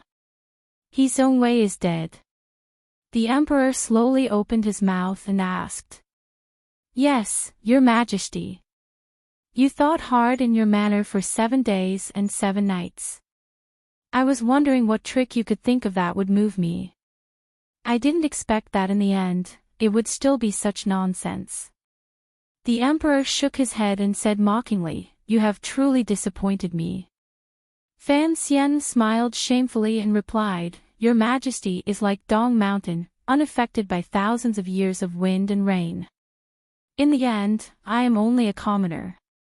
No matter how much I think, I cannot think of a trick to create something out of nothing. A person's imagination is, in the end, limited. Things that do not exist in this world cannot be thought of no matter how much one thinks. These words were spoken with sincerity. They truly came from the bottom of Fan Xian's heart. Faced with the Emperor's great talent and strategy, as well as his own strength, it was easier said than done to find a way to defeat him. It was indeed a possibility that did not exist in this world. I thought for a long time and couldn't think of a way. In the end, I thought it through. Perhaps it is because I have been immersed in the Overwatch Council since I was young that I am used to considering everything thoroughly and only attacking when I am confident. Fan Xian suddenly raised his face. There was a joyous glow on his delicate face. However, this time is different. I will never be able to find a confident method. Since I will never be able to think of a good method, then why not use the simplest method? It was the simplest method. 6 simple words, but they contained a deep meaning. What was the simplest method in the world? Naturally, it was to be like a wild beast, using teeth to bite, claws to tear, and carrying out the most primitive and bloody hand-to-hand combat. Fan Xian said these words. This was a breakthrough that came from the bottom of his heart after a defeat. It was a raw and spicy viciousness. It was a kind of reckless energy that he had never displayed before. It was displayed to the fullest. The emperor suddenly calmed down and turned to look at his son calmly. It was as if he was trying to find something different in this familiar face. A moment later, the emperor laughed loudly. There was actually a bit of admiration in his laughter. However, the laughter stopped for a moment. The emperor's voice was particularly cold. To kill an official in front of everyone and disregard the laws of the Qin kingdom, this is the work of the uncivilized, not a hero. Chapter 732. Preposterous people say preposterous things and do preposterous things. On the 7th day of the first month in the 11th year of the Qin calendar, Fan Xian ordered his subordinates to assassinate an official on the street and openly kill a scholar of the Hall of Governmental Affairs at the foot of the royal palace. He had truly done something absurd that had not happened in the Qin court in a century. Yet, he spoke with assurance, boasting that he was acting by imperial edict and cleansing the emperor's side. It was as if he thought these words could explain his actions. It was truly absurd to the extreme. Even though it was so absurd, unexpectedly, the glimmer of a mocking smile rose to the corners of the emperor's lips. He did not get angry. When did I give you an edict? Understanding the emperor's heart is what I and my subordinates should do, Fan Xian replied calmly. Taking advantage of the fact that the defenses in Jingdo had just passed and the palace underestimated his influence and ability to summon old subordinates of the Overwatch Council, he was able to advance like a hurricane and kill all of the core members of the He faction in Jingdo. The main reason he was able to achieve this strategic goal was that Fan Xian's actions had been too sudden. It could even be said to be abrupt. It was so sudden that no one, whether it was in the palace or the court, could have predicted it. That was what Fan Xian was thinking. He had to think of a way out after he failed. He had to be the first to kill all of the officials who were staring at him like hunting dogs and refusing to let go.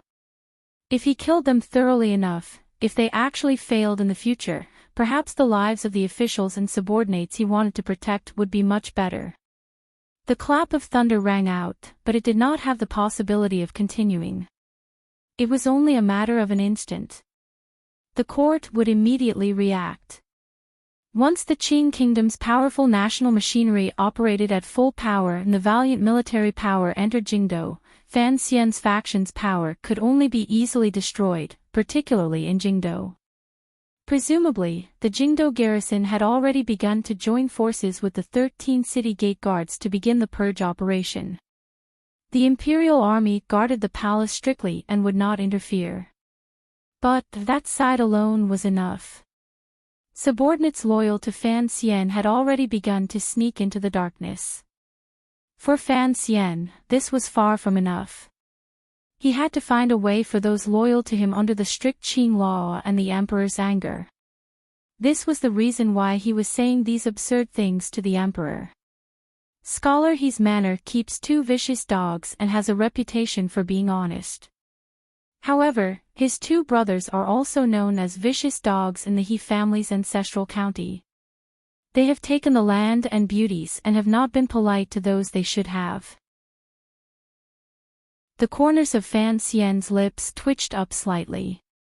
As for the matter of selling positions and accepting bribes, although there are no such things, during these 3 years, Scholar He's seemingly old manor, there are dozens more famous paintings from the Wei dynasty. Fan Wujiu was one of Cheng Zai's former subordinates. As one of the 8 family generals, although he once left the prince's mansion, he also participated in the rebellion. Scholar knew his identity but he of Emperor. Emperor. He, Emperor, and Scholar. Dynasty Emperor, Emperor, Prince, Emperor, Dynasty. And Scholar he knows this person's identity, yet he secretly tolerates him. I don't know what his intentions are. Fan Xian spoke slowly and calmly. The Overwatch Council had long been investigating He Zhongwei. However, due to the Emperor's appearance, these things that they had painstakingly investigated could not be exposed to the light of day. Fan Xian was no longer afraid of anything, particularly since he knew that the Emperor in front of him knew these things very well, perhaps even better than him. A month ago, Fan Wujiu was attacked by an assassin and almost died. Fan Xian suddenly smiled and gazed at the Emperor's profile. The matter of Fan Wujiu being silenced had been ordered by the Emperor. Fortunately, one of my subordinates happened to pass by and saved him. In the end, he was able to record a statement. That statement should have been sent to the Overwatch Council by now. When He Zhongwei and Sir Peng's widow were being pursued by the Prime Minister's manor, the second prince and Crown Prince Li Hongqing happened to pass by. Now that the person in He Zhongwei's manor had been killed, the shadow also happened to pass by. Life was always like this.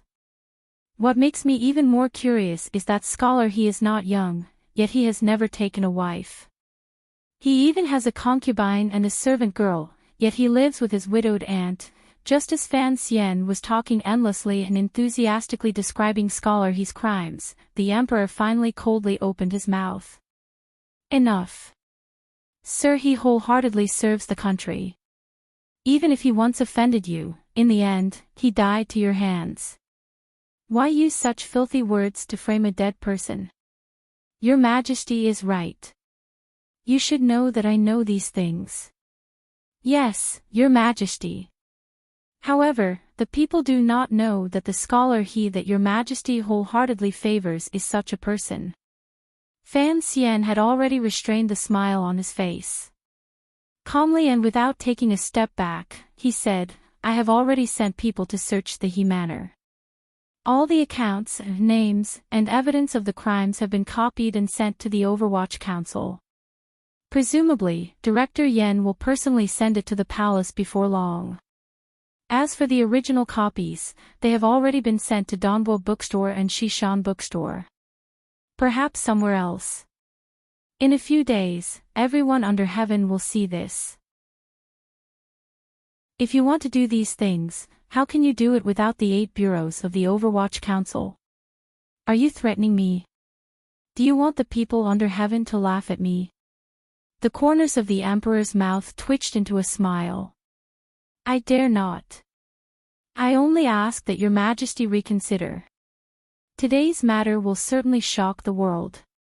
Regardless of whether or not the historians can straighten their backs, there will still be unofficial histories that will be recorded on the pages and left in the annals of history.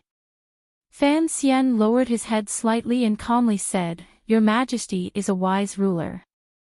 Regardless of whether I, the former director of the Overwatch Council, was deranged or scholar he's death cannot wipe out his crimes, it will not look good on paper. However, if Your Majesty's eyes are like torches, presumably it will be a different discussion. It sounds like a feasible plan.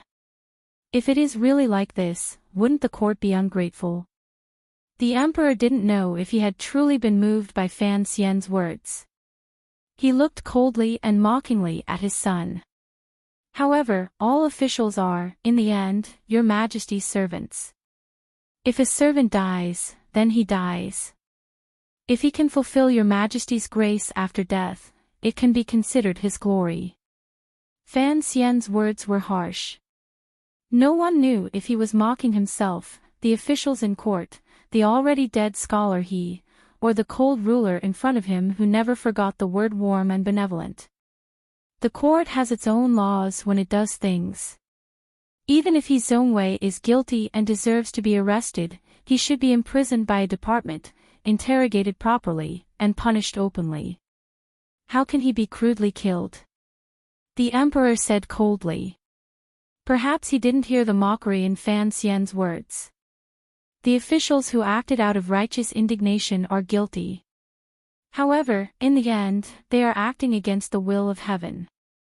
Their crimes can be pardoned. As for me, a deranged thug, naturally, I cannot be pardoned. Fan Xian smiled bitterly. Using my life in exchange for the peace of the world's discussion, presumably no one will feel that He Zhongwei has suffered a loss. The emperor listened to these seemingly warm but actually cold words. His expression did not change. He said, however, in the end, I still feel guilty towards Scholar He. The dead are already dead. Fan Xian spat out these 4 words neither lightly nor heavily. Unexpectedly, a disappointed and gloomy expression suddenly rose to the emperor's face. He looked at him calmly. A moment later, he said, if the dead are truly dead, why would you enter the palace today? Fan Xian was silent. There was no longer any need to discuss this topic between him and the emperor. The last time he entered the palace, the difference in how his father and the emperor addressed each other had already drawn out this divergence. Now, Fan Xian's decisiveness in entering the palace made his intentions for coming even clearer. However, Fan Xian still had to speak clearly about the storm in Jingdou. How the court would determine today's killing, even if it was just a slight change in the direction of the wind, would bring a completely different blow to the subordinates loyal to him. The emperor's words were as heavy as the heavens. Xishan Bookstore and Danbo Bookstore had long made preparations to publish them to the world. However, Fan Xian did not want to use a mere name to threaten the emperor. This was an impossible matter. He understood too well the emperor's harsh and merciless nature. Everything was for the benefit of the people. Since He Zhongwei was already dead, no matter how much he had received the emperor's favor and appreciation when he was alive, once he became an ice-cold corpse, he was nothing more than a useless servant. The Qing emperor viewed ordinary officials like servants. This was a chilling truth that reached one's heart. How to make sure Scholar He's death did not shake the foundation of the Qing court was the most important thing the emperor considered. Fan Xian was trying to use the strategy he had prepared to persuade the emperor to accept it. As for the crime of poisoning an official, he could not escape. He did not want to escape. His iron-blooded actions had already touched the bottom line of a feudal dynasty. Regardless of whether he stood in the emperor's position or the position of the scholars and officialdom, there was no place for Fan Xian in the vast Qing kingdom. Even more miraculously, the emperor and the royal family always paid attention to a warm and benevolent bearing. Even if a ruler, who saw tens of thousands of people as ants, did not care at all about the death of an official and secretly had harsh thoughts, no matter how close an official was, when they made a suggestion, they would carefully pull out the banner of righteousness to hide it. They would not be like Fan Xian, who spoke so openly and so lowly. Yet, Fan Xian had done it and said it. The emperor did not think much of it and just listened to it casually. In this world, probably only the father and son of the royal family would have such a naked, bloody, and shameless conversation. If someone beside the two of them heard the contents of their conversation, other than being shocked by the content itself, they would certainly notice another serious problem. In the Winter Palace, ever since they had spoken, Fan Xian had not been polite, bowed, knelt, or referred to himself as an official. He only referred to himself as I. He responded indifferently and spoke from the bottom of his heart. The emperor allowed Fan Xian's impudence because there was a faint coldness in the depths of his eyes. He only waved his hand with some disgust. Perhaps other people could not understand the meaning behind each of the emperor's actions, but Fan Xian was different. He quickly straightened his body. His expression recovered its calmness, and his spirits rose slightly. He knew that there would be some deviation in the judgment of today's matter. Although the crime was only slightly off, there was a great difference in the degree of the court openly arresting him and secretly attacking him. A gust of cold wind blew past. The snow on the long grass behind the two of them was picked up and landed on their bodies, adding a sense of coldness and harshness. If the dead He Zhongwei knew that the emperor he had been loyal to, and Fan Xian, who had killed him, had only used a conversation to make it impossible for him to die a clean death, the grievance in his heart would probably grow even stronger. However, this was a feudal dynasty. This was the so-called family world. In the eyes of this shameless father and son, regardless of whether it was in officialdom or among the people, the Qing emperor or Fan Xian's reputation was more powerful than He Zongwei, a newly popular official. As for whether or not such a way of handling it would chill the hearts of the officials, that was a problem for the palace to handle in the future. The snow continued to fall slowly and coldly. The emperor slowly turned around and looked silently at Fan Xian, who was about the same height as him. He didn't speak for a long time. Usually, when Fan Xian was in front of the emperor, he couldn't help but bend his body slightly or lower his head. Now, Fan Xian stood with his back straight. Only then did the emperor realize that his son had long been the same height as him. An intimidating coldness and pressure emanated from the man in the bright yellow dragon robe, soldering Fan Xian to the snow and grass. This aura was not purposely emanated. Instead, it moved according to the change in his state of mind and emotions. An incomparably powerful substance borrowed the power to reveal itself. It wanted to affect the surrounding environment. Fan Xian's expression did not change. Calmly and seriously, he breathed in the air amidst the snow. The father and son had talked for a long time. They both knew that this moment would eventually come. Now that He Zongwei's matter had been resolved, it was time for the matter between the two of them. I am very curious. You have entered the palace alone to face me. What exactly do you have to serve me? The emperor's expression was calm. Very naturally, it was tilted slightly and filled with mockery and disdain. I have nothing to rely on at all. Fan Xian slowly closed his eyes. After a moment of silence, he took a deep breath and bravely opened his eyes. Looking straight at the unfathomable ruler in front of him, he said in a quiet, almost numb voice, I just want to have a fair battle with your majesty. A fair battle. A fair battle. After a slight pause, the emperor found it difficult to suppress his laughter. The laughter was deep and profound, filled with absurdity. It echoed through the royal palace in the depths of winter, waking up countless little creatures hibernating in the frozen earth. The emperor's eyes narrowed slightly. A strange smile flashed through the corners of his clear eyes.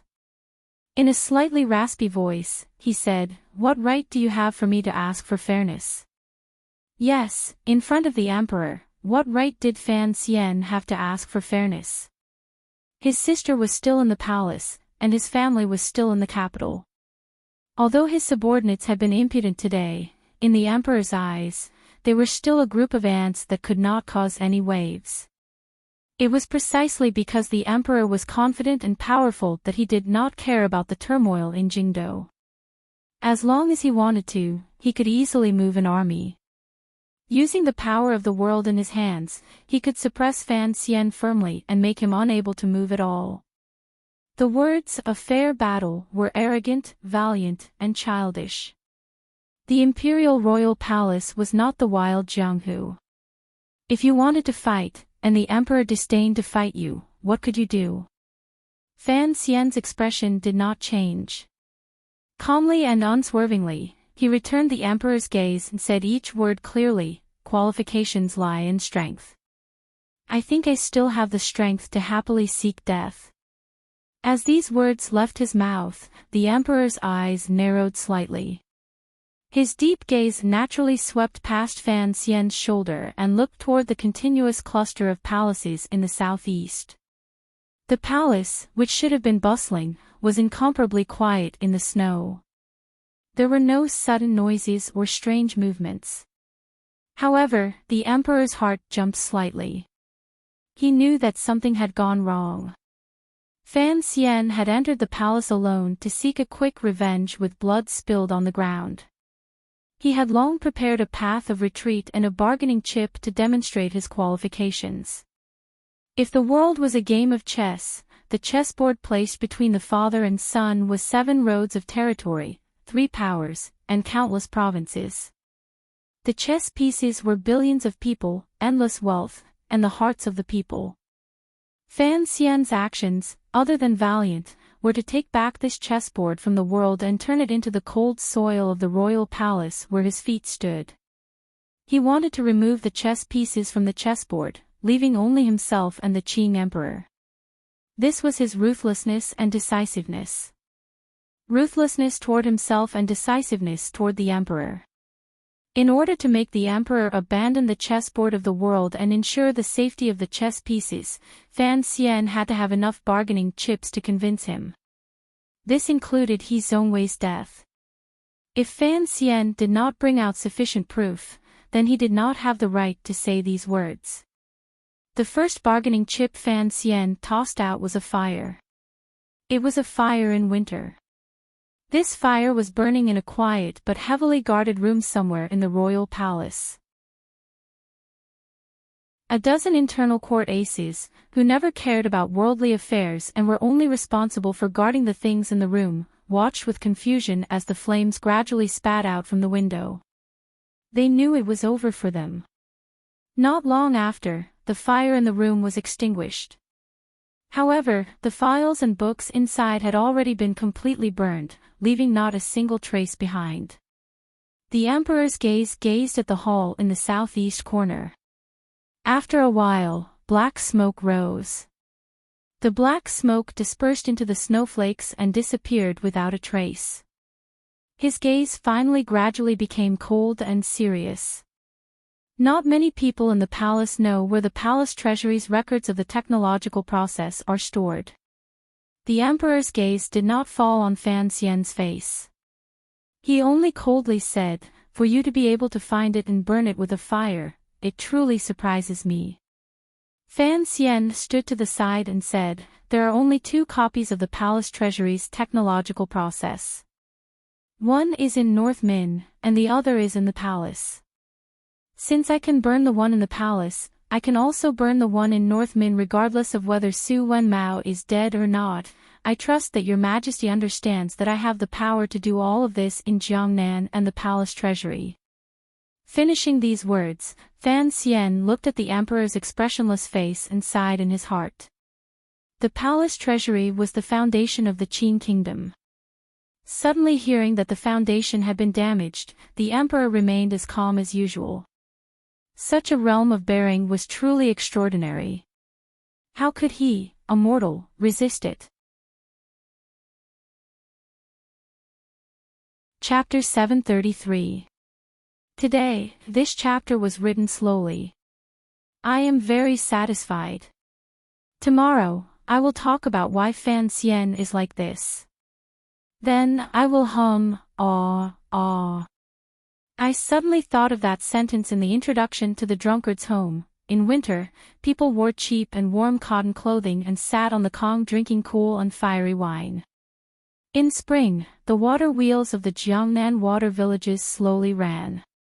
The seemingly unremarkable water conservancy facilities were silently displaying their effects. In summer, large leaf fans fanned the cool breeze in the homes of the wealthy. All sorts of carriages and ships left the various workshops to deliver goods into the hands of those who needed them. The basic water conservancy facilities throughout the Qing kingdom's fields, the glass and porcelain in every home, and the atmosphere in every space. They were all related to the palace treasury. The palace treasury was not just the 3 large workshops in North Ming. It was spread throughout the entire Qing kingdom, such as the Shishan bookstore and other fringe industries. The production of the palace treasury was not only related to military equipment and other large industries related to the fate of the country and the people's lives. It also included small things related to the lives of the people. These small things floated to the other end of the ocean and scattered into the world. They appeared unremarkable, but they successfully helped the Qing kingdom amass a stunning amount of wealth. The palace treasury helped the Qing kingdom create the equipment and military equipment needed for a mighty army. The warships of the three naval divisions also used this endless wealth to support the food and fodder that the Qing kingdom needed to expand its borders. More importantly, the Qing emperor needed this wealth to stabilize the people's lives and maintain the effective operation of the court's officialdom system. Perhaps the hundreds of millions of people of the Qing kingdom had long become accustomed to the palace treasury in their lives, so much so that it had become natural. They had gradually forgotten the importance of the palace treasury, or at least underestimated its importance. The Qing emperor would not. Any official with a brain in the Qing kingdom would not. The northern Qi court, which had always drooled over the palace treasury, would even less so. Otherwise, the Qing kingdom would not have gathered its elites in North Min and set up even tighter security around the three workshops than in Jingdo. All of this was to prevent the secrets of the palace treasury's workmanship from leaking out. The fire in the royal palace clearly indicated to the Qing emperor that the Qing kingdom's greatest secret was not a secret to Fan Xian. It was even a bargaining chip that he could play with as he pleased in his hands. Once the palace treasury's processes were completely destroyed, the old craftsman died, and the three workshops were destroyed, the foundation of the Qing kingdom would receive a destructive blow. However, the emperor's cold face showed that he was not worried that the palace treasury would be destroyed by Fan Xian. He knew that Fan Xian also cared about the palace treasury and would not tear apart this treasure of the world. He believed that Fan Xian was acting in Jiangnan right now and destroying the palace treasury's production process. He also believed that before Fan Xian did these things, he must have already recorded a copy of the production process. As long as it was still useful, it could be used as a bargaining chip. The Qing emperor coldly withdrew his gaze from the black smoke and glanced at Fan Xian. "You are indeed insane. As a person of the Qing kingdom, how could you do such a thing?" Fan Xian was silent for a moment. He then said, "I just thought that, in the end, this is a matter between you and me. Once disaster spreads to the world, it is truly not what I want." These words were very clear. The emperor controlled the world. If Fan Xian did not hold enough bargaining chips in his hands that he cared about, how could the emperor's heart be completely restrained and only limit the battle to the royal palace? He had enough methods to deal with the people attached to Fan Xian. However, Fan Xian wanted to force the emperor not to act against those people. This seemed to be a very childish request, as if it was just playing house. "Your Majesty, I am about to rebel. If my rebellion fails, please don't make things difficult for my subordinates." There was a death-like silence in the palace. Fan Xian, who had made this suggestion, and the calm emperor did not treat this as a game. Fan Xian did indeed have a powerful weapon in his hands that could harm the foundation of the Qing kingdom. The emperor was not someone who could be threatened. Even if Fan Xian held the most important weapon in the palace treasury in his hands, he glanced at Fan Xian coldly and said, "Continue." Fan Xian bowed with great sincerity and said, "Your Majesty is brimming with talent. Presently, the Qing kingdom's national treasury is full. The people's morale is usable, and the armored soldiers are brave. Although famous generals have fallen, looking at Yuan, it can be seen that within the ranks, the Qing kingdom has many talented people. Even if the palace treasury is destroyed in my hands, it will not completely collapse in a short time. Given your Majesty's abilities, no matter how determined the northern Qi emperor and Shang Shanhu are to resist, the Qing kingdom will send an army north and sweep across the lands like tigers and wolves. In your Majesty's lifetime, we will certainly be able to realize our grand wish of unifying the world. No one can stop this process. Even if I hold the most important part of the palace treasury, I have to admit that this cannot threaten you. You can completely ignore all of this." Fan Xian lowered his head and calmly said each word. "However, your Majesty's vision is vast. How can it be limited to a moment or a place?" He raised his head and calmly looked into the Qing emperor's eyes. Your Majesty wants to unify the world, build a large empire, end the endless wars on this land, and fight for a peaceful future for millions of people. You want to leave behind the heroic name of an emperor through the ages in the annals of history. Thus, what you seek is for the Qing kingdom to unify the world for thousands of generations. If you are alive and swallow up northern Qi and Dongyi, use the power of iron and blood to suppress the resistance, and use your genius and wisdom to win over the hearts of the people, you will be able to confirm the unification of the world. However, what if you die? The corners of Fan Xian's lips twitched slightly. There will not be another emperor in the world. Where would the Qing court, which had just swallowed up the world, find another talented ruler? Northern Qi's territory was vast, and it produced talents in large numbers. It inherited the spirit of the Wei kingdom and had always considered itself to be the rightful ruler. If no one could suppress it and the millions of foreign people rose up in rebellion, who could stop them? Just based on the Qing kingdom's mighty armies killing people everywhere, the initially united world would probably sink into the flames of war again. At that time, it would be difficult to say whether or not the Qing kingdom would be able to guarantee the unification of its territory. I'm afraid that the people would rise up in rebellion. The Qing kingdom and Jingdo would also be in danger. Your Majesty is well read in the history books. You know that using iron and blood to control people will not last long. There was once a plan for the first emperor to kill everyone under heaven, but in the end, he died in his second life. During these 3 years, thinking of your Majesty's grand plans, you have to rely on the endless flow of the palace treasury to ensure that the central Qing court has an absolute advantage in national power over the newly annexed lands and intimidate the remnant people of the new lands. Using the advantage in national power to exchange for time, using the name of communication to exchange for the power of integration, through many generations, the previous court will be forgotten, and the hearts of the new people will return. Only then will there be true unification.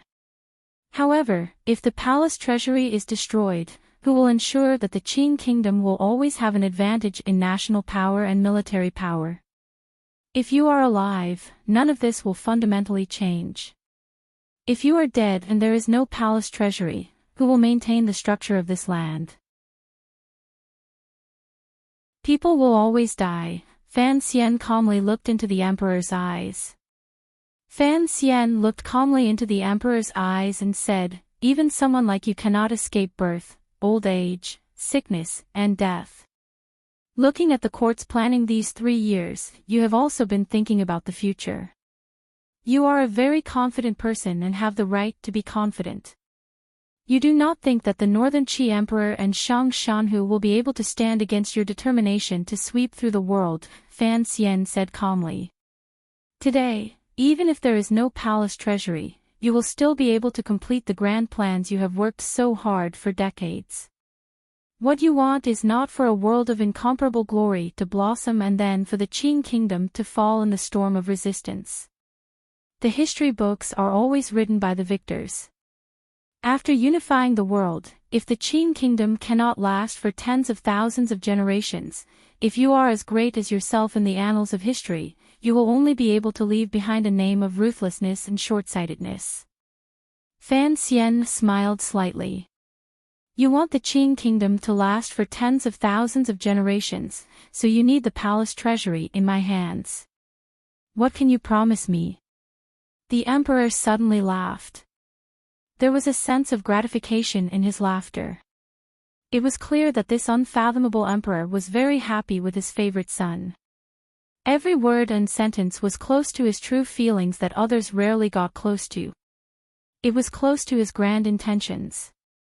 "If I die, the recording of the process will be returned to the court, and the destructive work in North Min will immediately stop.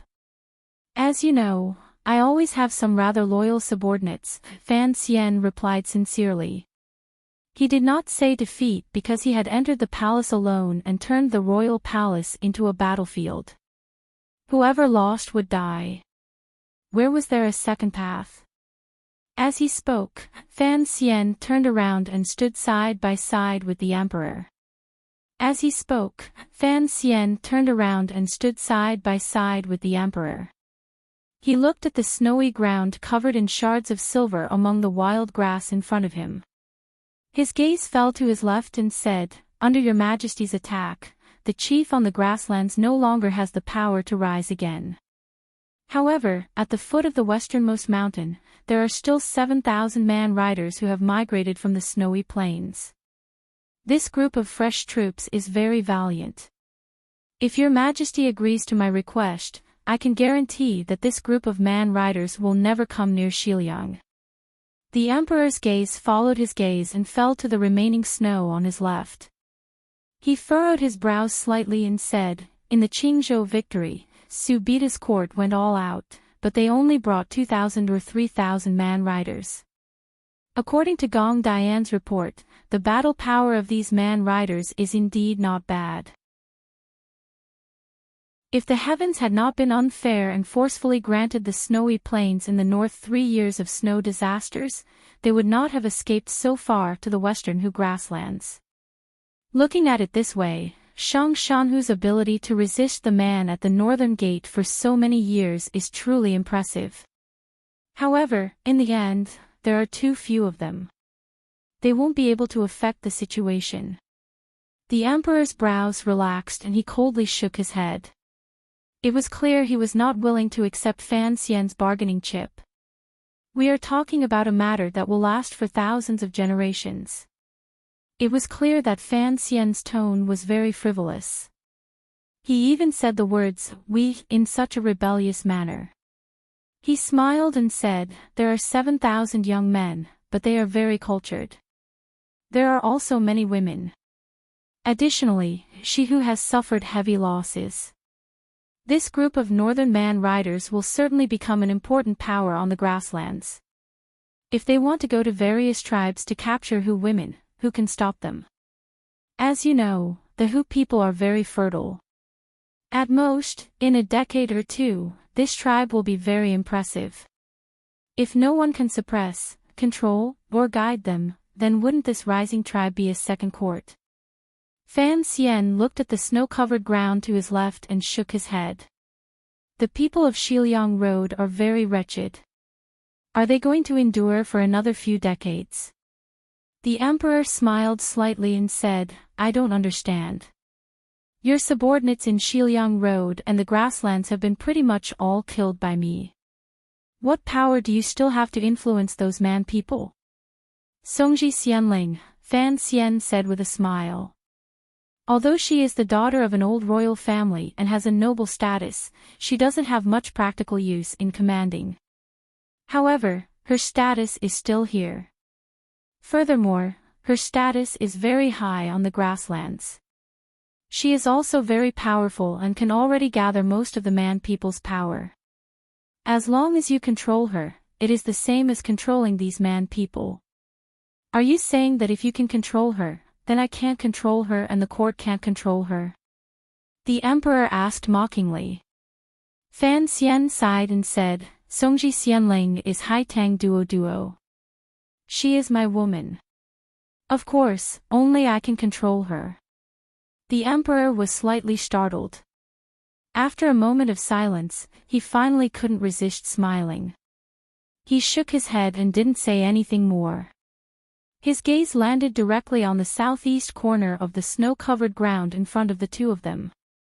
The emperor pointed in that direction and said, "You brought back the palace treasury process with both hands. Is there anything else? Jiangnan will not fall into chaos because I have already thrown it into chaos first. The loyalty of your subordinates to you has truly surprised me. However, Xia Qifei won't be able to jump around for 2 days. Even if Su Wenmao hid people in the palace treasury, he won't be able to do it himself. I have also moved Qing Jialan back. Ren Bo, An's brother, has also been moved back from the army of the 3 large workshops," the emperor said calmly with his hands behind his back and quietly watched the snow-covered ground without any lines with Fan Xian. Fan Xian's gaze also landed on the southeast corner of the snow-covered ground. He smiled and said, "Jiangnan can still fall into chaos. The palace treasury has already agreed to your majesty's request, so I won't go and cause more trouble. Jiangnan thrives on commerce. Including the palace treasury, they collectively support about 40% of the court's taxes. If Jiangnan falls into chaos, how can the court support it? From the beginning of today's conversation, Fan Xian's calm tone carried a sense of carefreeness, nakedness, and fearlessness. This kind of frivolity and fearlessness could truly be said to be like a cold blade. He did not give an inch as he negotiated with the emperor. It had to do with his confidence and his state of mind. Just as he said earlier, he could not find any way to perfectly control it, so he could only choose the simplest method. Because this method was direct, it appeared to have great destructive power. He very straightforwardly asked the emperor, if Jiangnan fell into chaos, how could the court support it? The emperor smiled and straightforwardly countered with a question, if I directly kill all your people, how will Jiangnan fall into chaos? I have Zhaoshang Money House, Fan Xian replied calmly. Jiangnan thrives on commerce. The most fatal part is the exchange of silver in circulation. Zhaoshang Money House has been in Jiangnan for many years and secretly controls some of the businesses of the Ming, Sun, and Xiong families. Once the money house makes a move, it will not be difficult for Jiangnan to fall into chaos. A lot of Zhaoshang's silver has long been moved away. The emperor glanced at Fan Xian with slight mockery and did not directly expose the astonishing amount of silver. He returned to the northern Qi royal family and said, it's just some paper. With a wave of my pen, what does it matter?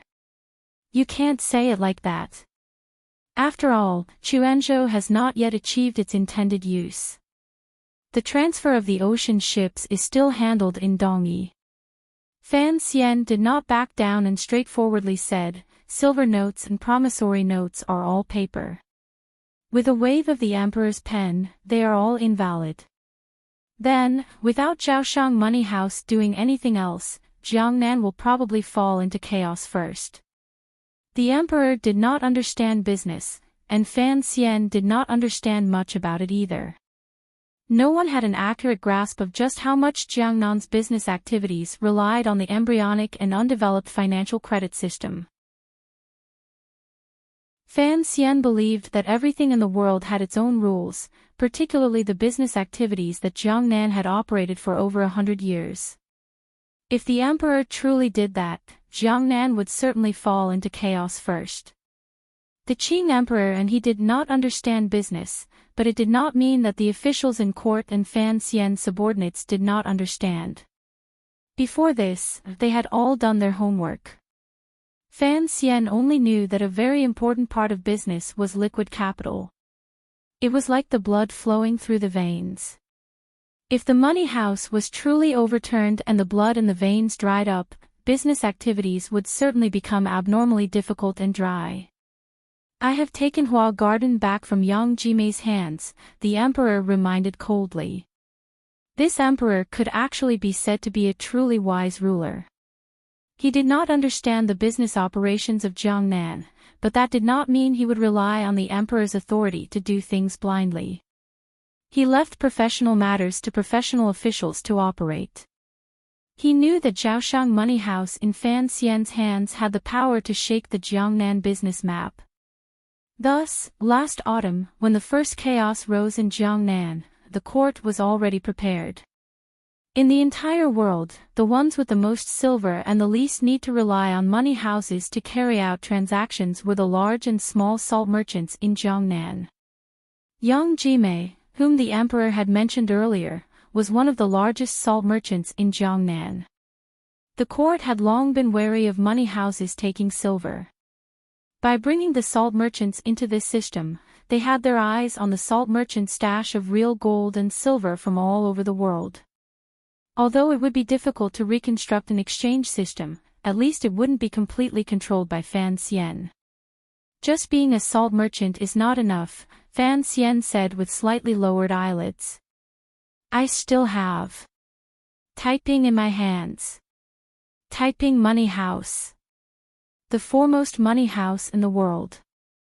No one knew how many years it had been in business and how many people's daily lives it could affect.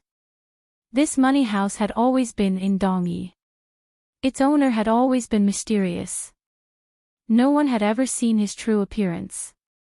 It was not until Fan Xian took over as the master of the sword hut in Dongyi that he discovered with horror that Taiping Money House had always been under the control of the sword hut and Sigajian.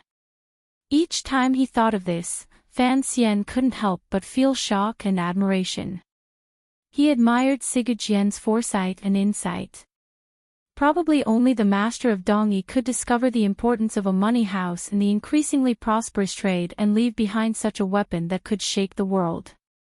Hearing the word Taiping, the emperor's eyes narrowed and a cold light flashed. It was clear that, just like when Fan Xian first learned of this secret, the emperor also felt a chill. Taiping Money House was left to me by Sigajian, Fan Xian added quietly. The emperor suddenly laughed. His laughter was filled with absurdity. It was probably because he had suddenly discovered that all of his enemies worthy of respect in this world had given the last method to defeat him to his favorite son. This absurd reality made even this seemingly cold and emotionless emperor's heart waver slightly. Your Majesty, let's look at Dongyi again. Fan Xian's gaze moved up from the bottom right corner of the snowy land to the center of the lonely snowy land. There was a pile of weeds there. It looked like the East Sea in the summer, full of mountain-like waves that pierced through the sky. The emperor's smile gradually faded. His expression became calm and warm. There is no need to discuss Dongyi. However, the dozen kids in the sword hut are a bit troublesome. In the end, they are not a match for an army. A 9th level ace is completely useless in construction. If they want to cause destruction, they are always good at it. For example, they can carry out assassinations and cause destruction in the heart of the Qin kingdom. Fan Xian's gaze looked faintly to the right of the snowy land. The emperor and his questions and answers continued. Snowflakes continued to fall in the winter palace. Some landed on the strange father and son pair. Some landed on the snowy ground in front of them and on the weeds.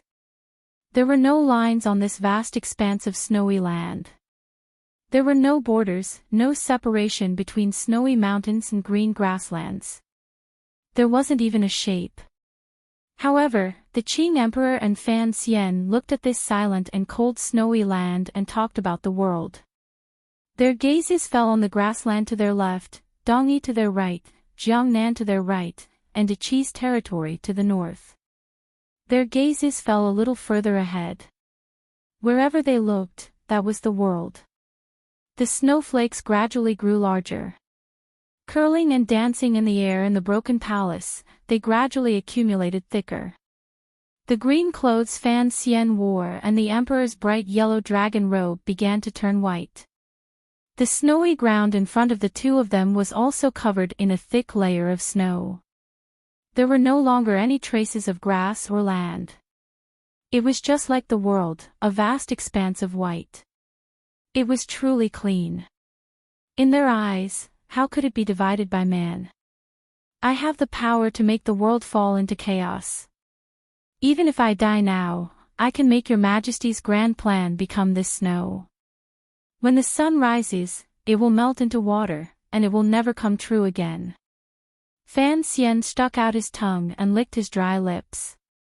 He had spoken too much today. His mouth was dry. Seriously, he said to the emperor, "Thus, I request a fair battle with your Majesty." What is fair? The emperor asked with narrowed eyes. Please, your Majesty, let Ruoro out of the palace. I only have this sister. Please, your Majesty, allow Wan, her and my pitiful family to return to Danzhou to live. I only have this family. Please, your Majesty, be lenient and don't carry out a purge after my death. The officials and subordinates loyal to me are actually all useful. Fan Xian paused and then smiled bitterly. If I die, they will no longer have any reason to resist the court. Please, Your Majesty, believe this. The world had already shrunk into a small piece of snowy land in front of the ruler and official. The battlefield of beacons had become this quiet royal palace. Fan Xian had done so much and said so much.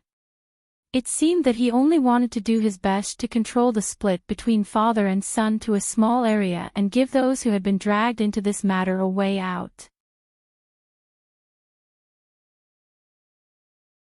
Chapter 734. Why? In the wind and snow, Fan Xian sank into deep thought. He didn't need any time to think. From many years ago, he knew that one day, he would receive this question. All these years, he had been preparing and running away, but he had never truly run away. This was a question he had thought about countless times. Even in the last 7 days of hard thinking, it was still the same. Why? He slowly raised his head and narrowed his eyes in the snow. Looking at the emperor, he slowly said, "Today, in the Imperial College, I spoke to those young people about the problem of benevolence and righteousness, as well as the problem of true righteousness." Fan Xian sighed and said with a complicated expression, "In the past, I had thought that all of this was fake. However, after all these years, I have everything an official should have and shouldn't have. Only now do I realize that other than those so-called standards, there is nothing else in the world that can make your life more real." The emperor looked at him lightly. His thin lips opened slightly. In an icy voice, he repeated what Fan Xian had said in the Imperial College this morning. "I have no regrets." Since ancient times, those with lofty ideals who believed in righteousness under heaven should not be moved by success or failure.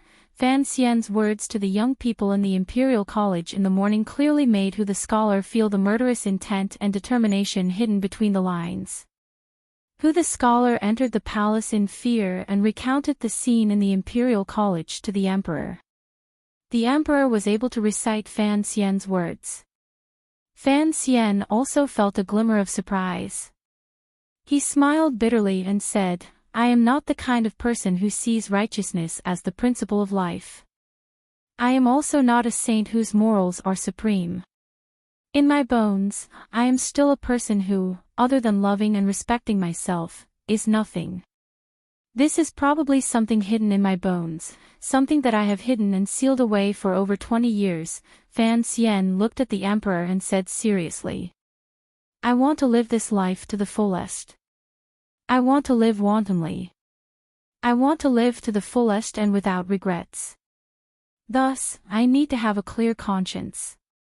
If I continue like this, the things buried in my bones will make it impossible for me to have a clear conscience for the rest of my life.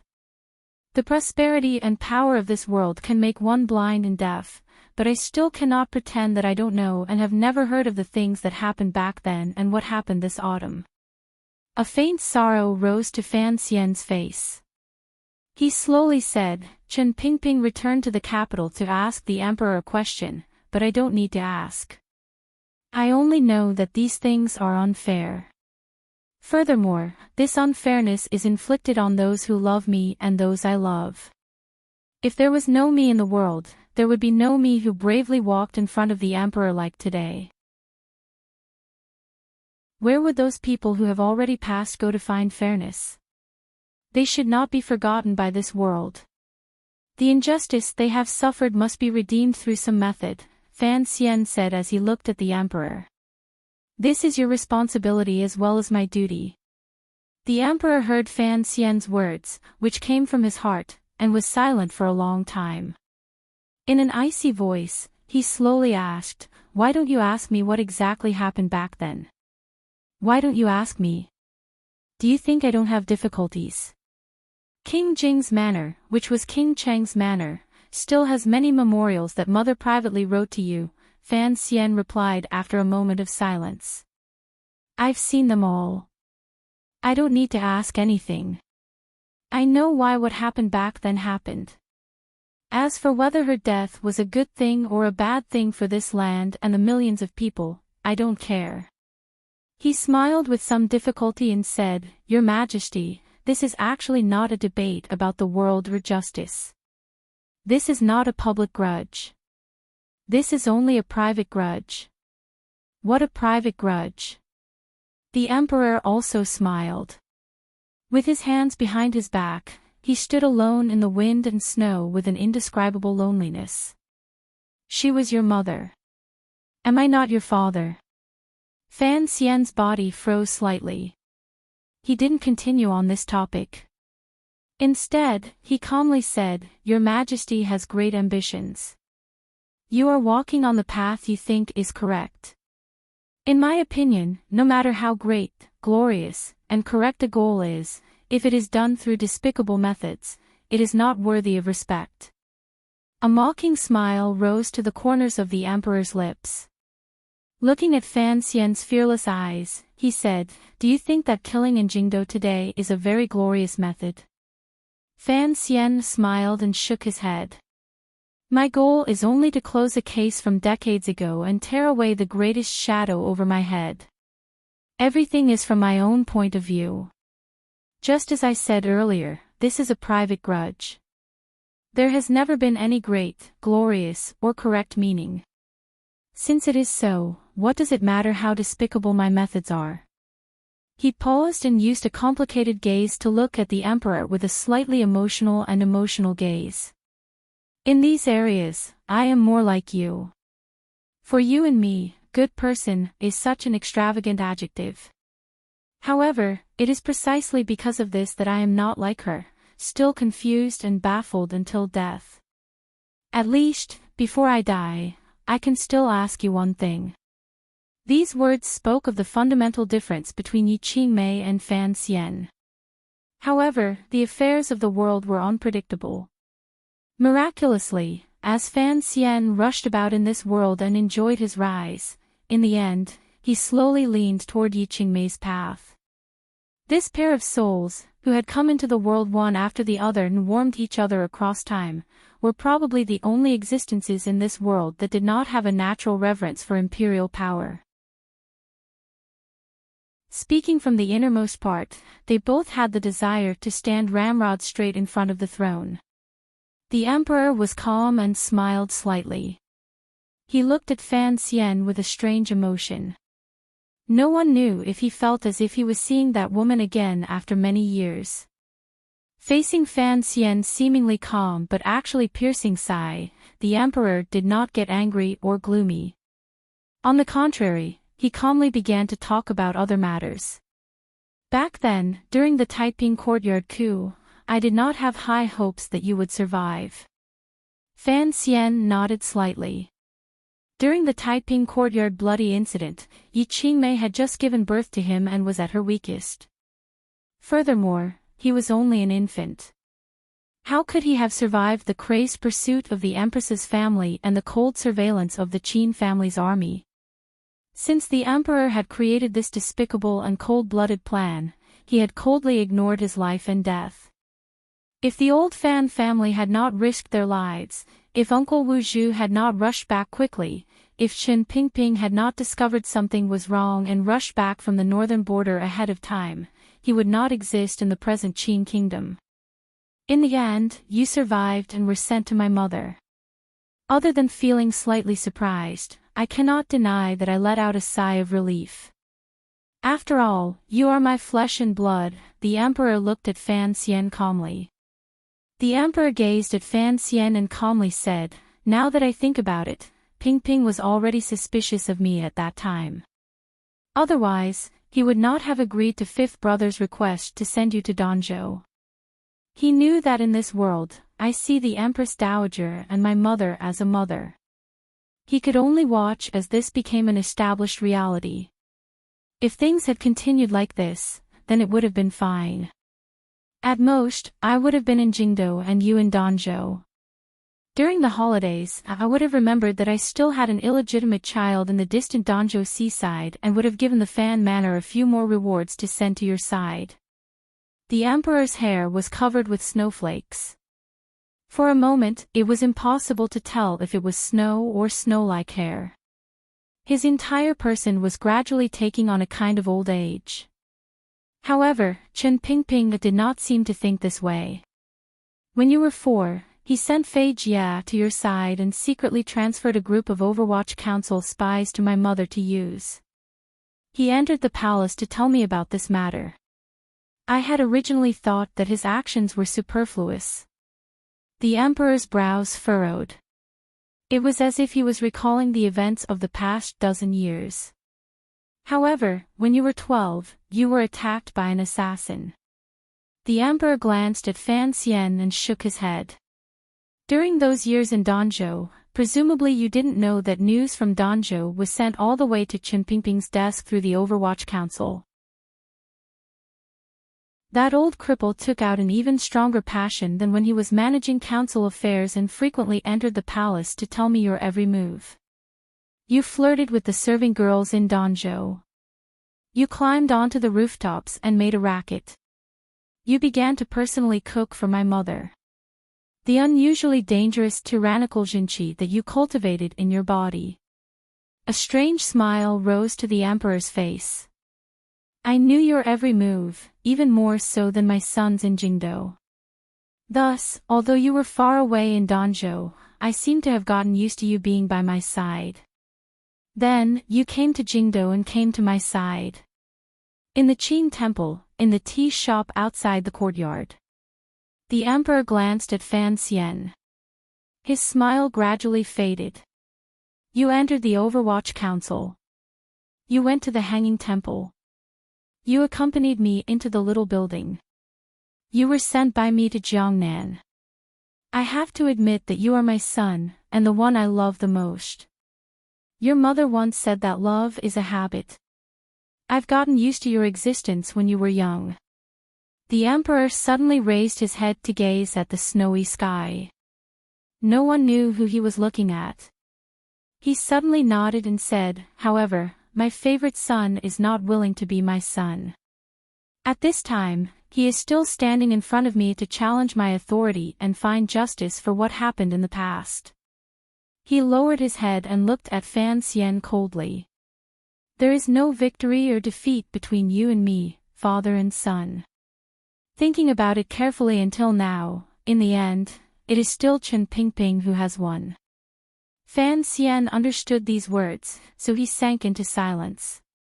Since you are not a benevolent and righteous person who thinks about the world, since you only seek to resolve a personal grudge and not for justice, then I do not understand your choice today. The emperor did not give Fan Xian more of a feeling that he was more like a relative and directly opened his mouth to question him.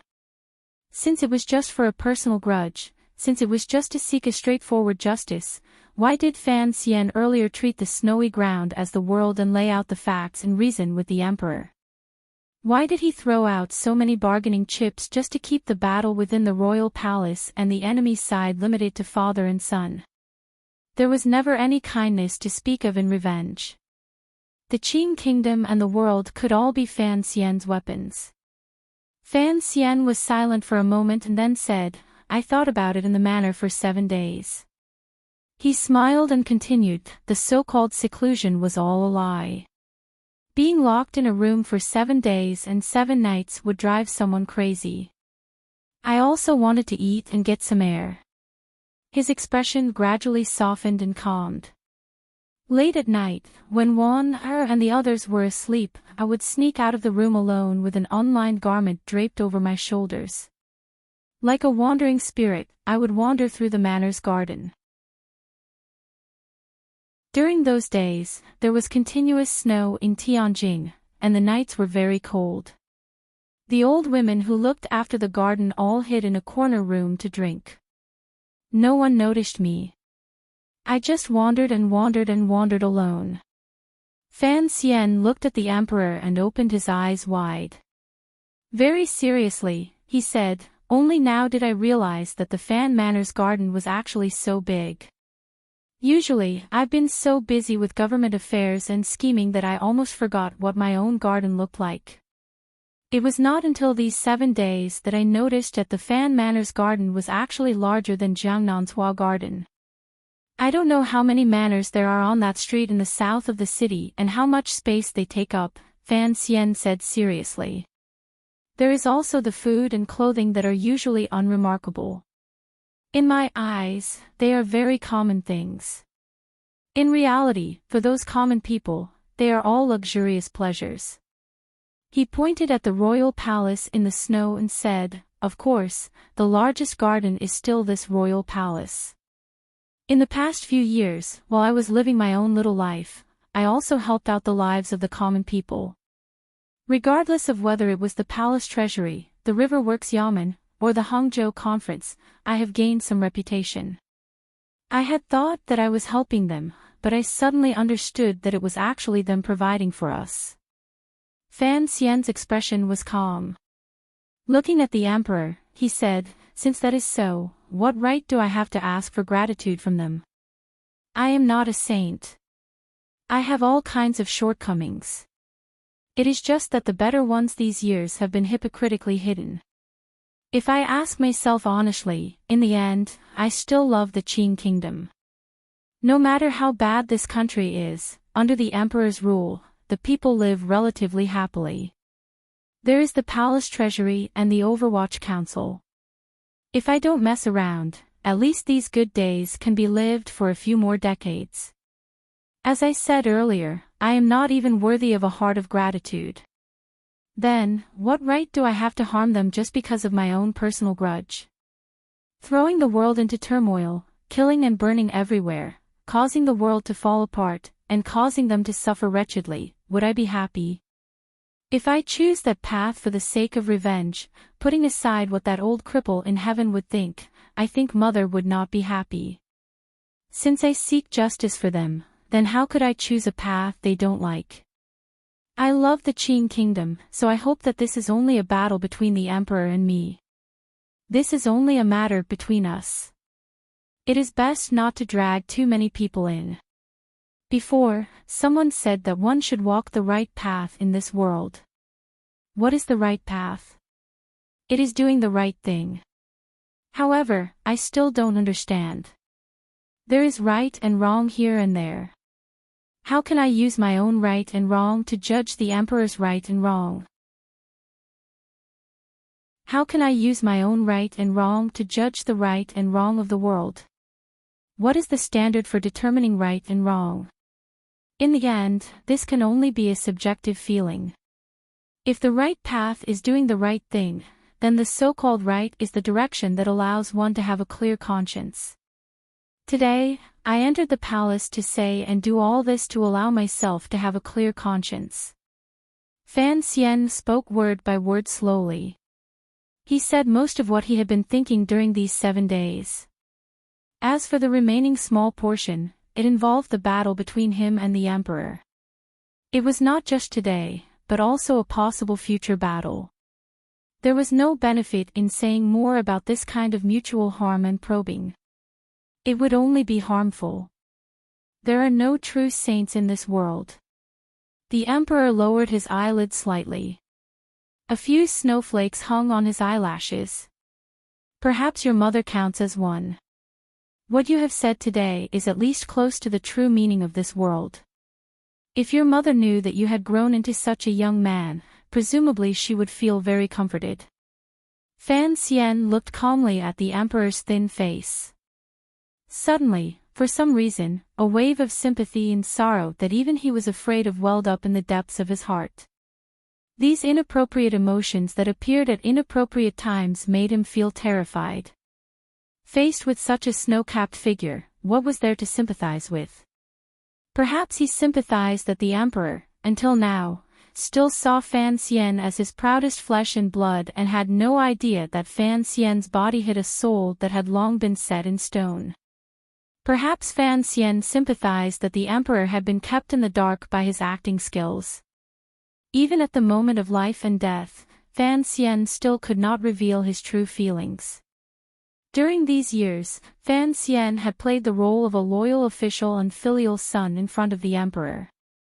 Even though he had slaughtered his way through Jingdou and entered the palace to face the reprimand, he still played the role of a pure, honest, and solemn one. Using his words as the edge and his performance as the blade, he had, step by step, pierced into the emperor's heart. This was a battle of the heart. Back then, Fan Xian had wanted to deal with the northern Qi Saint girl, Haitang Duo. He had begun his preparations in Jingdou, swayed in the North Sea, pretended to be drunk in a restaurant in Shangjing, shook until they were together. Then, there was that touch of gentleness in Jiangnan. Finally, he had truly won this battle. The emperor was not Haitang. Fan Xian had acted longer in front of him and had worked harder.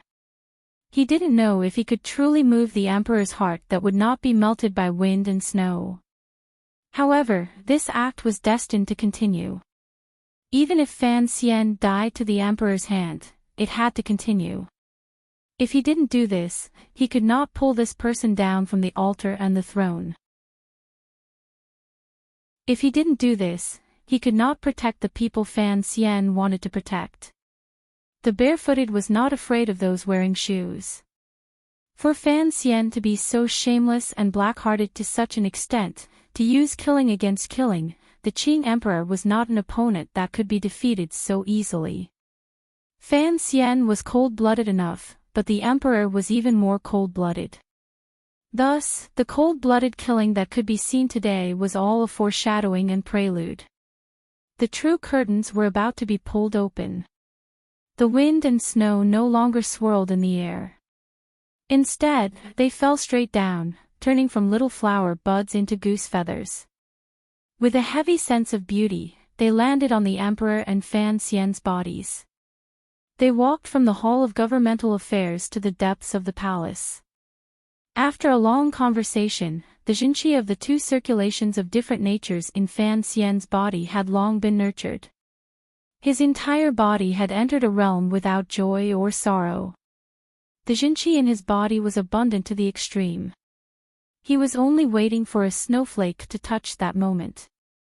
In the wind and snow, the Qing emperor stood with his hands behind his back. His body carried a natural and unparalleled might. He narrowed his eyes slightly and looked at Fan Xian with a mocking smile. Fan Xian had long used the power of the wind and snow to release his power. Once it touched the area around the emperor's body, it was as if it had run into an indestructible snowy mountain. It was unable to advance another step. The realm of a great grandmaster was not something mortals could touch. The Qing emperor only looked at Fan Xian coldly and indifferently. Wherever his gaze reached, Fan Xian was pressed into the snowy ground.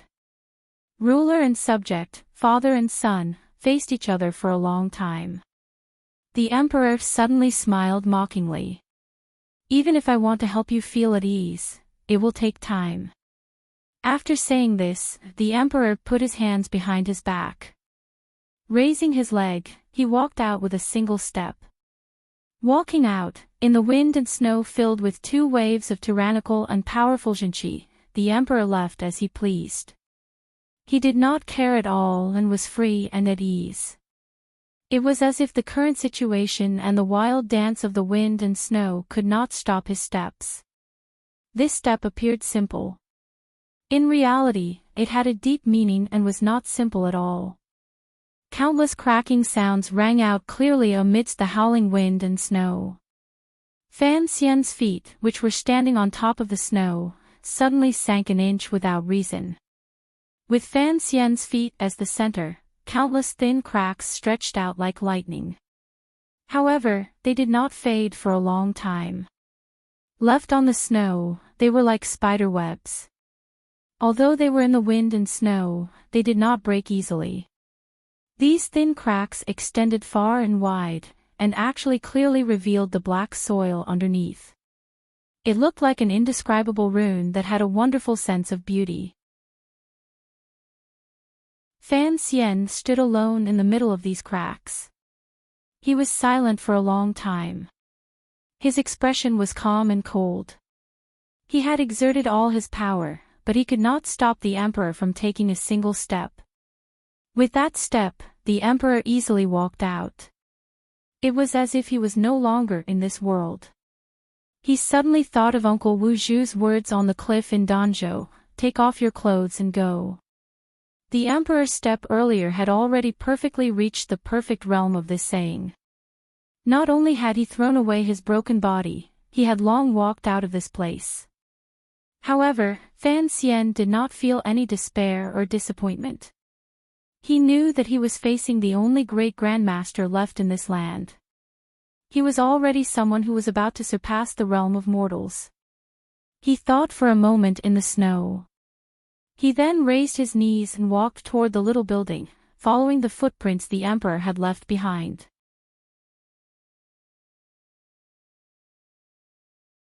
Chapter 735. I heard that some friends don't like the dialogue in these chapters. I'm sorry, the beginning of this chapter is still dialogue. I won't stop until the words between the Qing Emperor and Fan Xian are all said and done. I've written this story for 1.5 years. Isn't it just for this to be said and done at the end? Oh, right, after reading this chapter, give me some monthly votes. It was really hard to write. This is not a lie. If I drag it out, unless I want to drag myself to death, at night, the little building was brightly lit. Numerous eunuchs and serving girls surged in from all over the abandoned garden like magic. All kinds of dishes, fruit trays, and pots flowed into the pavilion. The emperor and Fan Xian chatted happily as they ate and chatted downstairs. That woman, the woman who stood between the emperor and Fan Xian in the history of the Qing kingdom, sat quietly on a piece of paper in the room on the second floor, watching everything calmly. What should have been the beginning of a battle had become the last dinner between father and son. Fan Xian knew this and accepted it. A battle between two people could not be fought by one person. Since he had already endured for so long before making such a brave and ruthless decision, what difference would another night make? More importantly, it was just as the emperor had said earlier when he easily broke through the situation and left. Since this was a battle between two people, then there had to be some time left for the emperor to do what he had already tacitly agreed to Fan Xian. Would one night be enough time? Your Majesty, Ruoro has come to bid farewell to you, Eunuch Yao said respectfully with his head lowered as he stood below the little table. Let her come in. The emperor smiled slightly and glanced at Fan Xian, meaning to say, naturally, I will do what I promised you. A slightly cold wind swirled the snowflakes into the building. A woman like ice and snow entered with the wind.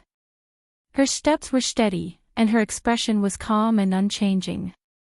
She bowed slightly in front of the emperor. It was Fan Ruoro. After bidding farewell to the emperor, this woman, who had been under house arrest in the palace for many months, slowly turned around and looked calmly at her brother. Gradually, a faint moisture appeared in her eyes. Fan Xian stood and smiled slightly as he shook his head. Don't cry. Fan Ruoro did not hide it. She firmly bit her lip and forced a smile. Brother, long time no see. It had indeed been a long time. Ever since Fan Xian had gone to Dongyi, the two of them had not seen each other. After Fan Xian returned to the capital, he had only seen that early autumn rain. At that time, Fan Ruoro had already been under house arrest deep in the palace as a hostage. Fan Xian walked forward and gently wrapped his arm around his sister's thin shoulder. He hugged her and said quietly by her ear, "Be good in the future and show more filial respect to father and mother." As he said these words, Fan Xian felt that time had turned back. The icy woman in front of him seemed to be a little girl who could not even speak clearly in Danzhou many years ago. Fan Ruoro made a sound of assent and then left. She knew why the emperor had allowed her to enter the palace today. It must be because her brother and the emperor had reached some kind of agreement.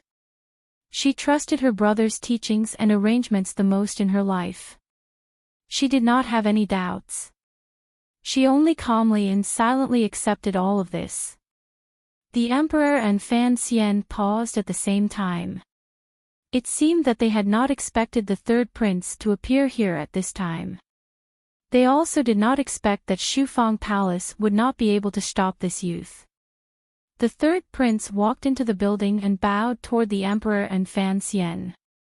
In a muffled voice, he said, "Greetings, father." "Greetings, sir." Miraculously, the third prince turned and left after saying these words, not caring about any etiquette or rules at all. He left the emperor and Fan Xian, who had sunk into silence. The two of them had seen clearly the third prince's expression earlier. They both saw that the rims of his eyes were already red. Presumably, he had already cried outside the building. The emperor looked at the empty ground. After a moment of silence, he suddenly smiled with a complicated expression.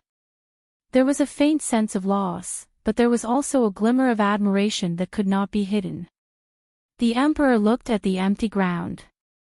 After a moment of silence, he suddenly smiled with a complicated expression. There was a faint sense of loss, but there was also a glimmer of admiration that could not be hidden. Li Qingping had come to this little building to see Fan Xian off. This kind of affection and courage was very much in line with the emperor's personality. "Not bad, right?" Fan Xian asked. "You've taught them well. That's what I've always admired about you. I've never seen you treat them well, but regardless of whether it's the officials in the court, your subordinates, or even my sons, they all seem to be willing to stand on your side," the emperor said. Fan Xian was silent for a moment. He then replied, "That is probably because I have always treated them equally." Eunuch Yao walked into the little building for the third time. Calmly, he said, "Someone outside the palace has delivered the manuscript that Sir Fan Jr. needs and a sword." The sword was the Wei Emperor's sword. It was quietly placed on the table in front of Fan Xian. The manuscript was a list of the He faction's crimes written by former members of the Overwatch Council. It was to be used by the emperor to announce edicts in the future. Eunuch Yao stood in front of the emperor and calmly described what had happened outside the palace. The internal court had a number of spies in Jingdou. There was no need to make any special inquiries to know about the chaos that had been stirred up in Jingdou. The imperial censorites were kneeling in the snow outside the palace and crying endlessly, asking the emperor to severely punish this heinous criminal. Fan Xian was not a homicidal maniac. The lives that had died in Jingdou were all the backbone of the He faction. As for the pedantic imperial censors, they were still alive and well.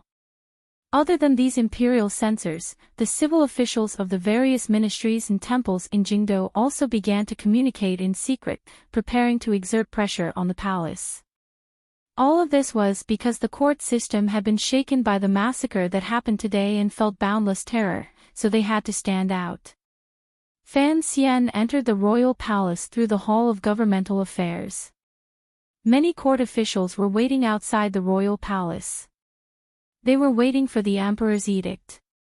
A day had passed, and it was already nightfall. The royal palace was still silent.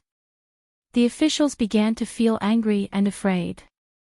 Did the emperor still think of the relationship between father and son and not punish Fan Xian after he had done so many heinous and bloody things? It was precisely because of the peace in the palace and the worry of the ministers that the imperial censors once again kowtowed outside the palace. The wind and rain were coming, and the pressure was great. The mountains were about to collapse, and the lakes were about to surge. Eunuch Yao's report did not change the atmosphere in the little building at all. Regardless of whether it was the emperor or Fan Xian, neither cared about the pressure of the court officials. Furthermore, after tonight, one of the father and son would have to give some sort of explanation to the world. The emperor smiled and raised a cup of wine to slowly drink. He then brought up a topic that the two of them had not touched on before. "If you die and stay behind, will you be able to control the group of madmen under your command? If you can't, why did I promise to let them live?" Because you have to gamble that my words can control them. Otherwise, if the world falls into chaos, it will not be a scene you want to see. The emperor's finger gently spun the wine cup. Narrowing his eyes, he said, "Are you not worried that if I kill you, I won't do what I promised you?" Fan Xian lowered his head slightly. After a moment of silence, he calmly said, "The emperor's words cannot be taken back by 4 horses. 4 horses, not 1 horse," the emperor smiled and said. "It's 4 horses. Your mother said this strange phrase in the past, so I remember it. I just didn't think you would also know." The emperor then sighed and said, "In today's world, if the person I was facing was not you but your mother, no matter what, I would not give her the right to a fair battle." Fan Xian said mockingly, "Back then, you indeed did not give her any fairness to speak of." The emperor shook his head and coldly said, "I did not give her such a right because I knew she would never use the world to threaten me. Using the world as a bargaining chip is throwing all the people in the world into the casino.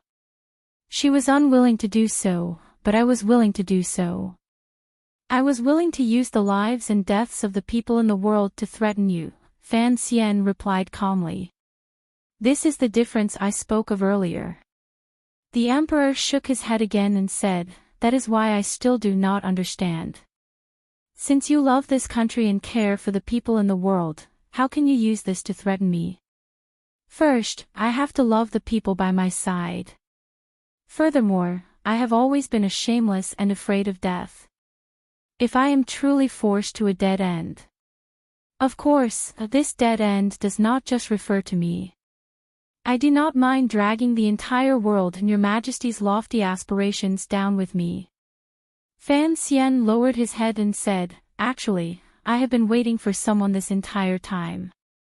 However, that person never comes back. I have no choice but to risk my life myself." The words "risk my life" were spoken with a wretched and helpless tone. However, the emperor's eyes gradually lit up. He knew who Fan Xian was waiting for.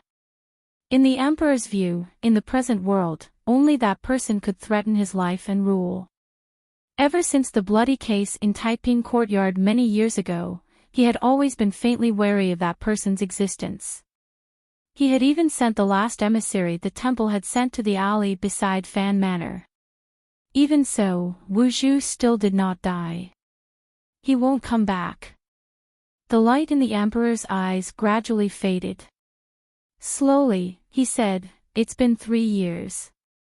If he wants to find out who he is, he can only go to the temple. If he truly returns to the temple, how can he come out again?" Fan Xian nodded and accepted this reality with some sorrow. If Uncle Wu Zhu was still connected to this land, he would not be so passive in front of the emperor, to the point of threatening to take him down with him. "Back then, how did you make the temple stand behind you?" Fan Xian furrowed his brows and looked at the emperor. This was one of the great questions in his heart. "I have never been to the temple. After spending a long time with your mother, I know that the temple is actually a place that is gradually declining and desolate.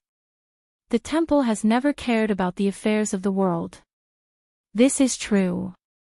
A mocking smile rose to the corners of the emperor's lips. "However, the temple has always quietly influenced this land. Unfortunately, I am a person of the world. They cannot do anything to me. However, your mother and Lao Wu are people of the temple. This small difference is enough. I know how to use it." Fan Xian sighed and shook his head. He couldn't help but admire the emperor's powerful will. The temple that everyone in the world worshipped, in the end, was nothing more than a sharper knife in the emperor's eyes. During the northern expedition, the meridians in my body were all shattered. I couldn't move a finger. My eyes couldn't see, my ears couldn't hear, and my nose couldn't smell. I was like a dead person. However, my soul was hidden in that broken shell, unable to escape and unable to be free. The emperor suddenly began to coldly narrate the events of the past. It was like enduring the torment of loneliness in the endless darkness. This kind of pain strengthened my resolve. Following the emperor's narration, the lights in the little building dimmed. It was as if they were about to sink into an inescapable sea of darkness. Other than myself and the loneliness I can experience, nothing is real, the emperor said. Other than myself, I don't trust anyone else. In order to achieve my goal, I don't need family or friends. When I woke up in the darkness, the first people I saw were Chen Pingping and Ning. The emperor narrowed his eyes slightly. Thus, I trusted them the most. You don't have to worry about Ning's safety. However, I had not thought that Chen Pingping would betray me. The emperor's eyes narrowed even more. A cold light shone through them. His tone was faintly angry and sorrowful. Mockingly, he said, I trusted the wrong person, and it led to the situation today. You have never experienced the pain of waking up in the darkness, so you don't understand what I am saying. I have experienced it before. Fan Xian shook his head. He would not explain. It was a long, long time ago, when he had encountered a change in that world. However, I have not become like you. My personality just decides my fate. He suddenly narrowed his eyes and said, If Yi Qingmei had not appeared in this world, what would it be like now, Your Majesty? Would it be a bit more beautiful? The emperor's eyes gradually grew icy as he stared at Fan Xian's face. A glimmer of anger appeared and was immediately hidden. Coldly, he said, Let's not talk about what the Qin kingdom would be like without your mother. You only need to remember that back then, the Wei kingdom was at its peak of decay. Not to mention not being able to compare to the Qin kingdom under my rule, it was a far cry from the present northern Qi. Although the Wei kingdom was rotten back then, it was still a colossus. When your mother came to this world, she at least smashed that mountain to pieces. Why is it that none of the former Wei kingdom's people missed the previous dynasty? Why is it that in the thousands of li of land I have conquered, there has never been anyone who cares about the former country and rebelled? The emperor smiled coldly. Think about it yourself. Fan Xian smiled and said, I can't be bothered to think about it. My parents were both remarkable figures. For me, as a son, it is not a very glorious thing. The emperor finally laughed aloud. The two of them continued to eat, drink, and chat. This father and son, ruler and official, were actually very similar. They were both cold and emotionless. However, they had different opinions about the world, the past, and the present. They had different opinions about everything. However, this did not affect the trust and respect the two of them had shown each other these years and firmly occupied the peak of the world. They listened to the wind and snow all night in the little building. This was their last dinner and their last long conversation. Deep into the night, the two of them sat on two chairs under the light of the lantern and began to meditate and rest. Even the true qi that flowed through their bodies was so harmonious. Other than being domineering, each of them had a kind of power that could tear everything apart. When combined, they were actually so harmonious. Without realizing it, the sky brightened. The morning sun came out. The snow outside stopped, and the wind stopped. The thick layer of snow on the ground was like a woolen blanket. It reflected the clear light from the sky and lit up the large abandoned garden in the northwest corner of the royal palace particularly brightly. Fan Xian woke up and sighed in his heart. Standing up, he picked up the sword of the Wei Emperor on the table with his right hand and walked to the door of the little building. He then turned around and calmly looked at the emperor in the chair. The emperor slowly opened his eyes. His pupils were unusually clear and bright, unusually calm and cold. There was no longer a glimmer of emotion that a mortal should have. Everything that needed to be said had been said. From this moment on, there was no longer a shred of familial affection between the two of them. Fan Xian raised his right arm, from his shoulder to his elbow to his wrist, and then to the hilt of the sword that he held steadily in his right hand. That unshakable and terrifyingly steady tip of the sword pointed directly at the Emperor's face. The sword was still in its sheath, but it began to make the cry of a dragon. It hummed and hummed, like the strings in Chen garden playing. Thick tyrannical zhenqi flowed into the body of the sword along the web between Fan Xian's thumb and index finger. It was as if it wanted to bring the sword to life. A glimmer of light that was faintly visible to the naked eye began to spread through the cracks in the sheath. The body of the sword struggled desperately in the sheath. It wanted to break out of the sheath but could not find a way out. The pain and suffering made one's heart palpitate just by hearing it. Fan Xian didn't know how much zhenqi he had poured into it to construct such a shocking scene. The Emperor's pupils constricted slightly. His hands remained on the chair and he did not rise. However, the only remaining great grandmaster in the world discovered that his favorite son was more powerful than he had expected. In the cold winter day, a drop of sweat fell from the tip of Fan Xian's brow. His delicate face was filled with a heavy and unswerving determination. He had accumulated power for a long time, but the Qing Emperor had not acted. He could not wait forever. The sword he held in his hand was almost out of control. With a light clap, Fan Xian's right foot took a step back and landed heavily on the doorstep. The sword he had stabbed out with his right hand in the form of the burning sky had finally exploded out. The white light in the gap of the scabbard in his hand suddenly disappeared. There was no sound in the small building. That scabbard could no longer withstand the anger of the Emperor's sword inside the scabbard. It struggled, clashed, and silently and strangely, like an arrow, pierced towards the Emperor's face. Fan Xian's first strike was the sword sheath. The sword sheath was imbued with his 7 days of hard thought, the accumulated power of a long night of talking, and thick tyrannical zhenqi. In an instant, it shot out. Its speed made the sword sheath, like Yan Xiaoyi's arrow in the past, easily tear through the air and surpass the limits of time. In an instant, in the blink of an eye, it arrived in front of the Emperor's eyes. At this moment, a hand appeared in the air. It was an incomparably stable hand. It was a hand that had shaken the wind and rain on Dong Mountain and had a layer of calluses on its middle finger because it had gripped the imperial brush for too long. This hand caught the sword sheath like catching a firefly in the flickering light or a speck of dust in thousands of snowflakes. This hand was too fast. It was fast enough to catch light and fast enough to catch shadows. How could it not catch the sword sheath, which had form and substance? The calmness of the little building was immediately broken. The dragon's cry and humming from the sword sheath rang out again, but it suddenly stopped. Fan Xian's sword sheath, which had been accumulating power for a long time, was like a huge dragon that had its throat grabbed by someone. It stopped breathing and hung its head dejectedly and powerlessly as it lay in the Emperor's palm with its last breath.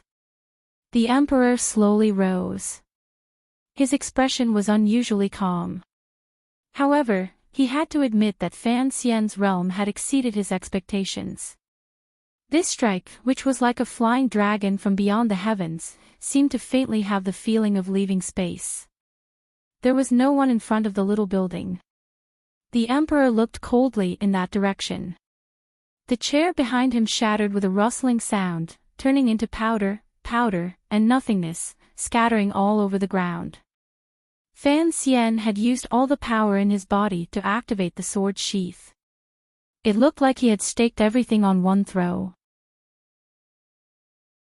There were no spectators around the little building, so no one expected that after that moment, his body would float up at an even faster speed, sweep up, and fly up.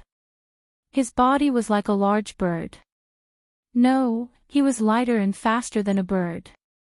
He was like a snowflake swept up by the howling wind. With a speed that was impossible for a human to reach, he suddenly floated a distance of 150 feet from the door of the little building. Snowflakes began to fall from the sky again. In the process of flying, Fan Xian almost stopped breathing. He only relied on the book of spells he left behind before he died to feel the coldness around him in the flow of air. Going with the flow, he floated forward. As he floated, he had time to think. There was a distance of 12 feet from the emperor's chair to the outside of the little building. The emperor had to catch his strike and think. Presumably, he would not come out too quickly. The 4 great grandmasters had already transcended mortality and transcended sainthood.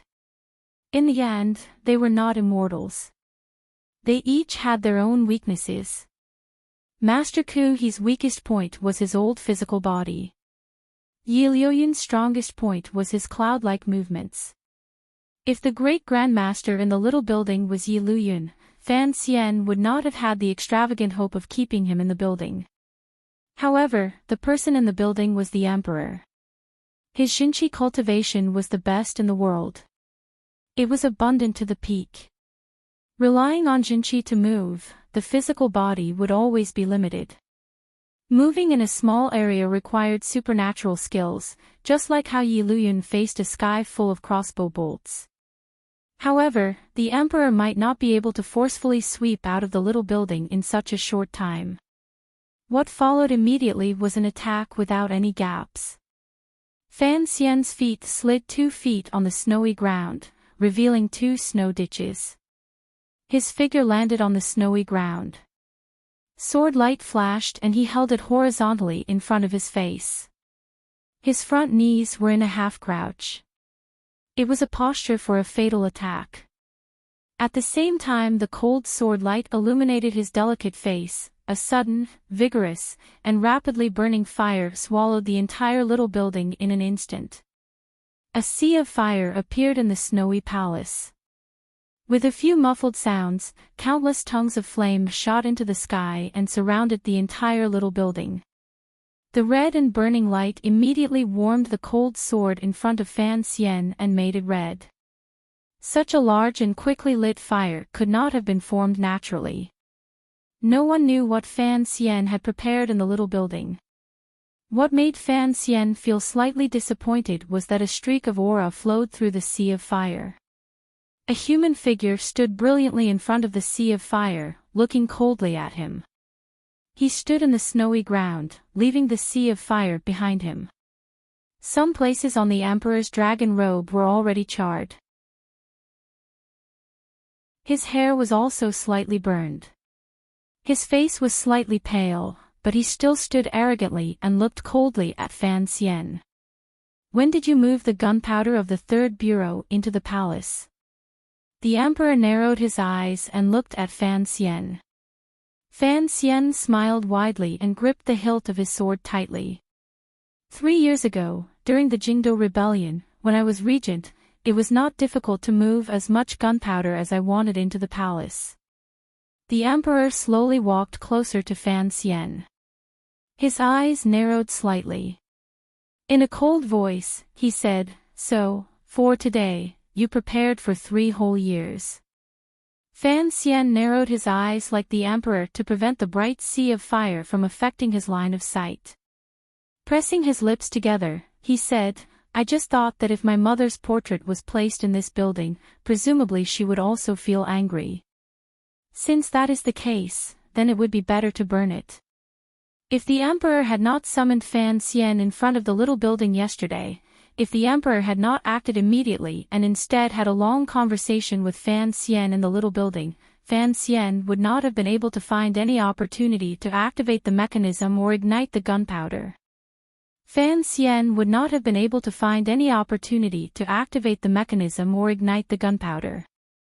Up until the moment Fan Xian broke the door sill, Fan Xian had full confidence that the emperor would choose this little building in the abandoned garden as the final battlefield. There was a portrait of Yi Qingmei on the little building.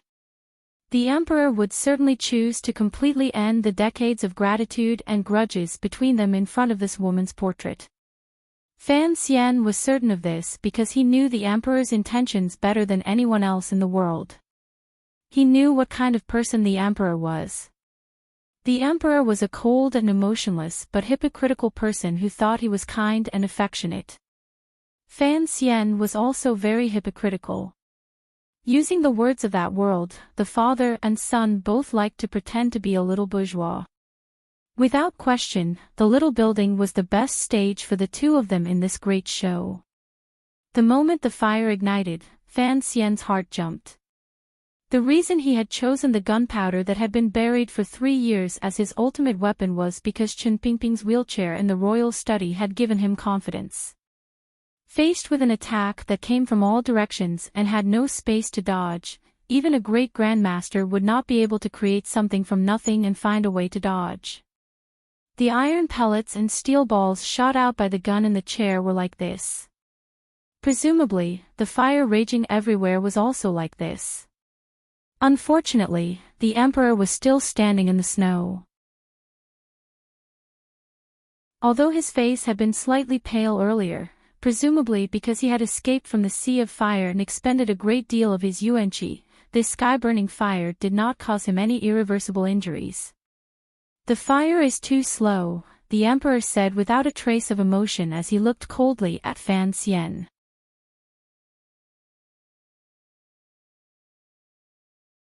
Chapter 736. Since he had already made his move, there was no reason for him to use a golden basin to wash his hands. Fan Xian's eyes grew brighter and brighter. There was not a single stray thought in his mind. It was all exuberant fighting spirit and a state that had been pushed to its peak. With the Wei Emperor's sword in hand, he might not have the world, but at least he had the ambition to charge into the world. In Fan Xian's eyes, the unfathomable great Grandmaster Emperor in front of him was the world. Heavy snow as thick as goose feathers fluttered down in the palace. Suddenly, 4 streaks of sword light lit up the gloomy world. 4 unpredictable and strange marks appeared in the air. In each mark, there was a frightening sword light. It was impossible to tell which of the 4 strikes would come first and which would come last. Unlike the killing intent contained in the 4 streaks of sword light, the power of the sword flew out to its heart's content and mixed with the wind and snow. It was indescribably wondrous and landed somewhere unknown. In the blink of an eye, Fan Xian had already floated in front of the emperor. The clothes on his right arm fluttered. Every muscle under his shirt exploded with a shocking power. In a flash, he drew his sword and pulled it back, stabbing out 4 times in a row. The 4 streaks of sword intent arrived through the air. Each strike pierced through a snowflake floating in the air. Then, it pierced the side of the emperor's hair, sleeves, in front of the emperor's shoes, and outside the dragon robe. They all missed. In an instant, the 4 strikes all missed. The last strike was only an inch away from the emperor's lower abdomen. However, this inch of distance seemed to be separated by thousands of rivers and mountains. The power of the sword had been exhausted. Like a waterfall that had dried up, it could no longer surge or come closer. The emperor waved his wide sleeves. In front of the 4 strikes that lit up the gloomy palace in winter, he danced freely and easily on the snowy ground. Lightly and skillfully, he avoided the 4 strikes that Fan Xian had built up power for a long time and released like lightning. It was not Siga Jian, who only cared about the front and not the back. The 4 strikes Fan Xian struck out in an instant carried an aura of Tianyi Dao's closeness to heaven and earth. Thus, under the cover of the wind and snow, he borrowed the momentum of the snowflakes to move as fast as lightning and as smooth as drifting snow toward the Qing Emperor's body. It forced the emperor to not immediately launch a lightning-like counterattack. These 4 streaks of sword aura did not have a sliver of the cold-blooded killing intent of Dongyi's sword hut. On the contrary, it made one feel closer and gave Fan Xian the opportunity to get close. However, these 4 strikes, which deeply grasped the exquisite aura of Tianyi Dao, still did not cause any harm to the emperor. In fact, he did not even take a step back. He continued to stand steadily and coldly where he was as if he had not moved earlier. The cultivation realm of a great grandmaster was indeed not a level that normal people could touch. In front of these four swords that borrowed the power of heaven and earth to escape, the emperor had easily neutralized them. The tip of the Wei Emperor's sword hummed and trembled endlessly in front of the bright yellow dragon robe. It was as if it felt a kind of hopelessness and defeat. It wanted to lower its head and accept its fate, but it was also unwilling. It struggled with all its might. The four snowflakes pierced through the body of the sword also began to show signs of dispersing. Unlike the sword in his hand, there was not a trace of disappointment on Fan Xian's face. His expression remained calm. The light in his eyes suddenly faded and turned into a deathly stillness. It was emotionless and emotionless. There was only a murderous intent. His eyes were like Sigurd Jian's murderous intent soaring to the heavens, piercing through the large trees and reaching the sky. There was not a trace of emotion. There was only coldness. The sword in his hand also became a dead object at this moment. It was a lethal weapon that could not be used by anyone who was not a sage. A deathly chill turned the four snowflakes on the sword into a layer of frost in the blink of an eye, solidifying like a mirror. The clothing on his right shoulder suddenly tore. A series of crackling sounds rang out. The two circulations in Fan Xian's body moved quickly, clashing and struggling with each other. They broke through the acupuncture point in the shoulder, went through the Yangming meridian, and went straight to the elbow, pressing against the wrist, and then to the hilt of the sword. His right arm seemed to have been flung out violently. He used the power of the coffin breaker to move the sword. The sword, which had been at the end of its tether, suddenly grew a foot and pierced directly toward the Qing Emperor's dragon robe. This was the true strike, the strike Sigurd Jian had bestowed upon Fan Xian before his death. Merciless and unfeeling, ruthless and without return. One glance was enough to topple a city. Another glance was enough to topple a country. 3 glances were enough to topple a person's heart. Sigurd Jian frequently plotted against the world. Even if he did not do it for the world, he would still kill the emperor. Wind and snow rose in the cold palace. The Wei Emperor's sword also became a sword of snow. It was extremely cold and decisive. It left no path of retreat or chance of turning around. It pierced forward with an indomitable will. A heart-palpitating scraping sound rang out. It only rang out for an instant. In Fan Xian's ears, it seemed to ring out for countless years. It was very long and finally stopped. 2 well-maintained, white, and jade-like fingers steadily and coldly clamped down on the Wei Emperor's sword. The scraping sound was the sound produced by the icy blade of the sword and these 2 fingers. The frost on half of the blade had already been removed by the fingers. At this moment, these 2 fingers were clamped between the blade of the sword. A faint hot mist rose from the 2 fingers. Even though the emperor was a great grandmaster, he would not underestimate Fan Xian's strike. This strike was too cold and bloodthirsty. The blade of the sword broke through his 2 fingers and forcefully advanced half the length of the blade. In the end, the emperor took a step back. However, there was still an inch of distance between his body and the tip of the Wei Emperor's sword. Fan Xian was still unable to break through this inch and truly touch the emperor's dragon robe. The emperor looked coldly at his son, who was inches away from him. Some frost had formed on the beard on his chin. He looked particularly terrifying. The knuckles of the 2 fingers that gripped the sword of the Wei Emperor turned slightly white. It was extremely majestic. A powerful and tyrannical Jinqi like 1,000 lakes, 1,000 rivers, and 1,000 rivers surged out from these 2 fingers. With a gentle twist, the extremely sharp Wei Emperor's sword began to bend like a noodle between the emperor's fingers. However, the Wei Emperor's sword was, after all, the most precious treasure of the royal family. Even under such a terrifying Grandmaster's suppression, it still did not break. Fan Xian was very close to the Emperor. He maintained a posture of a small lunge. His right leg pulled back slightly and crouched low. His entire body maintained a perfect line and did not reveal any openings. It gave one the feeling that it was impossible to attack. However, he held the sword of the Wei Emperor in his hand. In the end, he was not Sigurd. This sword was not his own. Rather, it was connected to his body. At this moment, it was like a beautiful character that had suddenly been left with a very flawed stroke. Like a great river, a wild Jinqi surged out from the Wei Emperor's sword. Fresh blood sprayed from the webbing between Fan Xian's thumb and index finger, but he did not pull back his sword. He knew that the first battle now was willpower. His power could not be taken away by the enemy. The coldness in his eyes grew stronger and stronger.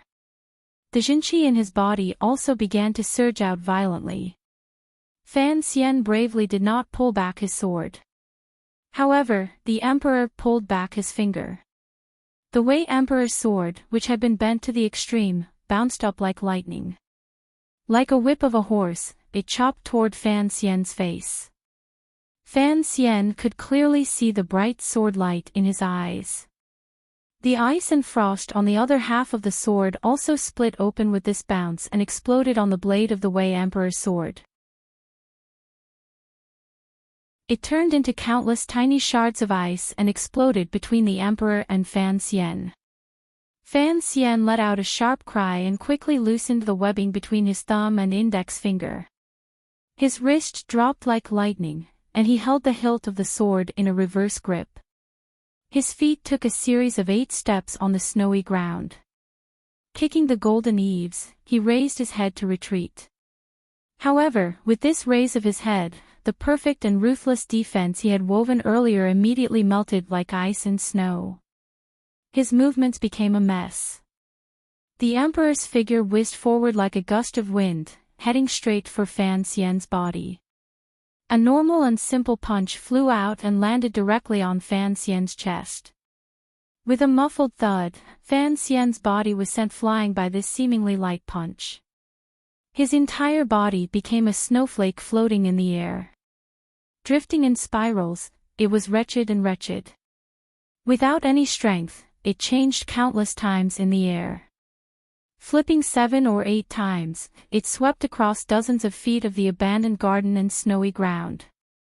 In the end, it landed wretchedly on the snowy ground far away. It sent up a large patch of snow and crushed dozens of dead grass. Fan Xian held his chest and spat out a mouthful of fresh blood. However, he still stood resolutely and stared fixedly at the Emperor in the distance. No one could fly dozens of feet in the air for no reason. Even if they were hit by the Emperor's way of the king's killing fist, which was so powerful that they could not form any thoughts of resistance, it was impossible to send a person flying dozens of feet horizontally. The human body was important. After all, it could not be a true snowflake. On Dong Mountain, even though Sigurd Jian had been sent flying by the Qing Emperor's punch, Sigurd Jian had rolled out of the Qing temple in Dong Mountain like a stone and wretchedly crashed into that bell. Who could be like Fan Xian earlier and fly so far in the air? It was truly like a snowflake. The Emperor glanced coldly at the official's boot in his hand. He looked at the cold, reflective metal tip sticking out of the tip of the boot and furrowed his brows slightly. Earlier, when he had punched Fan Xian in the chest and sent him flying, Fan Xian still had the intention of exchanging a life for a life. He had sinisterly kicked out from under his clothes. The tip of his foot was this metal tip. It was clearly poisoned. The Emperor threw the boot into the snowy ground. Narrowing his eyes, he looked at Fan Xian, who was standing with difficulty in the distance. Small tricks cannot accomplish great things. Fan Xian coughed and coughed up blood. With some difficulty, He took out a thin piece of steel from the chest area of his clothes and threw it into the snow by his feet. But small tricks can save a life. A handprint had already appeared on the thin piece of steel. Strangely, it was not the Emperor's fist print. Instead, it was the print on the back of a horizontal palm. When the Emperor's way of the Emperor's punch was about to land on Fan Xian's chest, other than Fan Xian's sinister kick from under his clothes, his left arm naturally slid through the wind and snow and landed in front of his body at lightning speed, protecting in front of his vitals. However, how could his coffin breaker release be a match for His Majesty's punch of the Way of the King, which had the strength of a Grandmaster? It was easily broken through the seal, and His Majesty's fist pressed against his palm. In the end, it still fiercely hit his chest. That was why there was a mark on the backside of his palm. With the metal plate hidden in his chest, at the last moment, he had mobilized the Jinqi of Tianyi Dao in the small circle to protect his heart meridian. In addition to the cushioning of his palm, it finally allowed Fan Xian to keep his life under such a terrifying punch. The battle between the Qing Emperor, Fan Xian, and his son had only just begun, but they were already dozens of feet apart. Looking at each other through the wind and snow, victory and defeat had already been decided. No matter how well Fan Xian prepared, there was still a large difference in strength. The wonders of a great grandmaster could not be made up for with hard work. From the moment he pulled out his sword, Fan Xian first used Tianyi Dao's method of borrowing power, the exquisite natural sword technique he had learned from Haitang, and then, using the power of the Yi family's coffin breaker Sanzhou to combine the four swords of Tianyi Dao into the fatal strike he had learned from Siga Jian. The sinister kick at the tip of his foot and the metal plate in his chest were the martial arts he had learned from being hammered by Uncle Wu Zhu when he was young. They were the little tricks Fan Xian relied on to become famous. The foundation he used to activate these wondrous skills and merge them together was the tyrannical Jinqi he had diligently cultivated in his body for over 20 years and had long become a part of his body. There were 4 great grandmasters and a blind man in the world. The top martial arts in the world were all displayed by Fan Xian alone. In this world, only Fan Xian had such good luck to be able to learn so many exquisite skills. From another perspective, it was because the warriors who had died or left had placed their last hope of resisting the Qing Emperor on Fan Xian's body that he could have a fair battle with the Emperor. Even though he had built up power for 3 consecutive attacks and learned the ultimate skills of the great grandmasters, he still did not gain any advantage in front of the Emperor. From beginning to end, the Emperor had only taken 1 step back, struck out 2 fingers, and threw out 1 punch to heavily injure Fan Xian. How could such a difference be closed by hard training and meditation? A superior 9th level ace was already a rarely seen pinnacle figure in this world. Given Fan Xian's current cultivation, he could go anywhere in the world. However, facing a great grandmaster, no one had imagined that a superior 9th level ace would have any possibility of challenging someone of a higher level. For Fan Xian to be able to force the Emperor back 1 step in the wind and snow and survive one of the Emperor's punches was enough to shock the world and make him proud. Fan Xian coughed up blood and took off his other boot. Standing barefoot in the cold snowy ground, he narrowed his eyes slightly.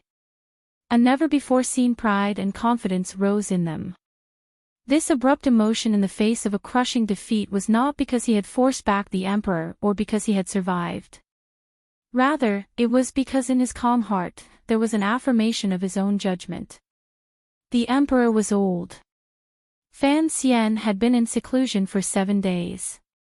Other than thinking about the battle of the heart and preserving the lives of those he loved, what Fan Xian thought about the most was the problem of the Emperor's true condition. Just what kind of realm was the great grandmaster's realm? Fan Xian had seen Yi Luyun attack and Siga Jian, but this was different. Since the great grandmasters were said to be unfathomable, how could he assess the Emperor's true strength? Fortunately, when he was in Dongyi, before Sigurd died, this great grandmaster had discussed the problem of the Qing Emperor's realm with Fan Xian for a long time. He had come to a somewhat blurry but close to the truth. The Qing Emperor's cultivation had been successful. During the northern expedition, the tyrannical Jinqi in his body had exceeded its limit. In one fell swoop, it had destroyed all the meridians in his body and turned him into a cripple. In the end, for some reason, not only did the emperor return to normal, but he also became the fourth great grandmaster in the world. The meridians in Fan Xian's body had also exploded. With the help of the begonia and the care of Tianyi Dao's natural method, he had luckily repaired his meridians. Back then, how had the emperor survived? Sigurd had exchanged blows with the Qing emperor on Dong Mountain. He had told Fan Xian of his judgment. Presently, the Qing emperor's body no longer had the meridians that a human should have. His entire body had become an opening. Jinqi flowed through his body without any hindrance. Regardless of whether it was in or out, it was fast to a shocking degree. Since there were no longer the restrictions of meridians, the tyrannical Jinqi in the Qing emperor's body could continue to cultivate endlessly until it reached a realm that no human dared to hope for. Each great grandmaster had their own way of breaking through realms. Some relied on their closeness to heaven and earth. Some relied on their cold and severe hearts that saw heaven and earth as nothing. However, the Qing emperor did not break through that realm by questioning his inner heart. Instead, he valiantly and endlessly solidified his cultivation. The tyrannical Jinqi in his body accumulated like an ocean and used a quantitative change to achieve a qualitative change. This was the Qing emperor's most terrifying power. It was only by relying on the limitless Jinqi in his body and his unusually fast-breathing method that he was able to cross half the lake with one finger on Dong Mountain. He sent half of the Jinqi he had cultivated for decades into Ku He's body in the grace of one finger, bursting through his skin.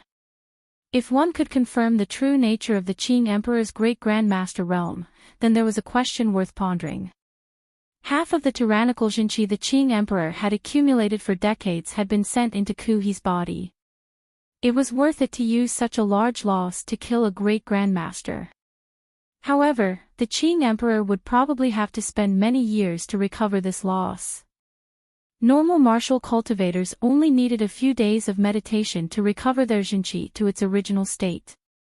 Even if half of the Jinqi in their bodies was used up, they would only need a few months to recover. However, the Qing Emperor's path had always been different from anyone else's. The Jinqi in other people's bodies was, at most, a pond. Even the great grandmasters were, at most, a small lake. However, their method of using the small lake was to make the lake water evaporate. What they did was a miraculous method. However, the Qing Emperor's body was an ocean. With half of it gone, it would probably be impossible to refill it in a short 3 years. Half of the ocean was still unfathomable. It was still not something Fan Xian could oppose. However, the Qing Emperor had suffered attacks endlessly these years. The Jingdou Rebellion, his heart hurt, the death of his son, and the death of his mother. His state of mind had probably been damaged. Furthermore, the injury the black wheelchair in the royal study had caused the emperor last autumn probably could not be completely healed. Even a great grandmaster could not be completely immune to Qin Pingping's methods. If the emperor was still the emperor from before Dong Mountain, even if he was the emperor from 3 years ago who smiled warmly and appeared moderate but was actually cold and stern, Fan Xian would not have had a chance at all. Fan Xian understood the scene on Dong Mountain very well. He knew the terrifying power of the emperor's way of the emperor's killing fist. The emperor's punch was clearly not as good as the one on Dong Mountain. No matter how many life-saving abilities Fan Xian used and even the breathing method he had hidden at the bottom of the chest, Fan Xian was still alive. If it had been the original emperor, this punch would probably have shattered Fan Xian's palm, the metal plate under his clothes, and half his body. This was enough to prove that the emperor had already stepped down from his divine altar. He was old and far from being as powerful as he had been in the past. Fan Xian narrowed his eyes and looked at the emperor on the other side of the wind and snow. Fresh blood seeped out from the side of his lips, but there was a refreshing smile on his face. It was rare in his life that he had fought without fear of death. Furthermore, he faintly smelled a glimmer of victory. It was truly refreshing. The emperor also looked at his son through the sky full of wind and snow. His eyes narrowed slightly. A cold light flashed and then disappeared in them. He knew very well why Fan Xian was able to survive his punch. It was not because of that sinister kick, nor was it because of the other party's ingenuity in the palm in front of his fist. Furthermore, it was not because of that ridiculous and absurd piece of steel plate. It was because of Fan Xian's footwork, which allowed him to fly dozens of feet through the snowy sky like a floating snowflake without any effort. Because it was floating without any effort, most of the Xinqi power in the Emperor's way of the Emperor's punch was completely wasted in the endless snowy sky. It did not truly land on Fan Xian's body. The question was, where did Fan Xian's footwork come from? There was no one in this world who could fly dozens of feet through the air as if they were weightless. The Emperor's eyes narrowed even more. He realized that he could not see through his son. He didn't know just how many surprises Fan Xian had waiting for him. You already have Hong Xiang's strength.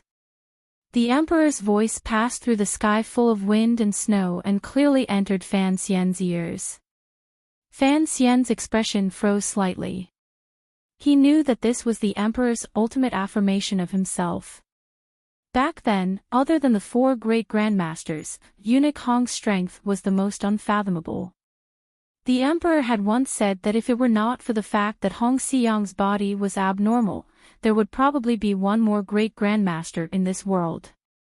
Fan Xian felt slightly proud that the Emperor was comparing him to Hong Xiang. He also knew that the Emperor must have seen that the method he used to dispel the way of the Emperor's punch earlier was strange. Yes, it was the method that Master Ku he had asked Sigurd Jian to pass on to Fan Xian before he died. Fan Xian breathed in the wind and snow and wandered intimately through the air like a bird. It was all because he could feel the faint ripples between heaven and earth. I'm not writing anymore. I really can't write anymore. It's too damn hard to write. There are a lot of things to do during the new year, yet I have to write about this. I really want to curse. In reality, I've also cursed many times in front of the computer. You're tuning into the LoveLore Library YouTube channel. We're so grateful for your support, and don't forget to subscribe to join us on this incredible journey through captivating stories. Your generosity through donations truly makes a world of difference, as it's the primary source of revenue that allows me to expand and enhance this channel for you. Thank you from the bottom of my heart for being a part of this adventure.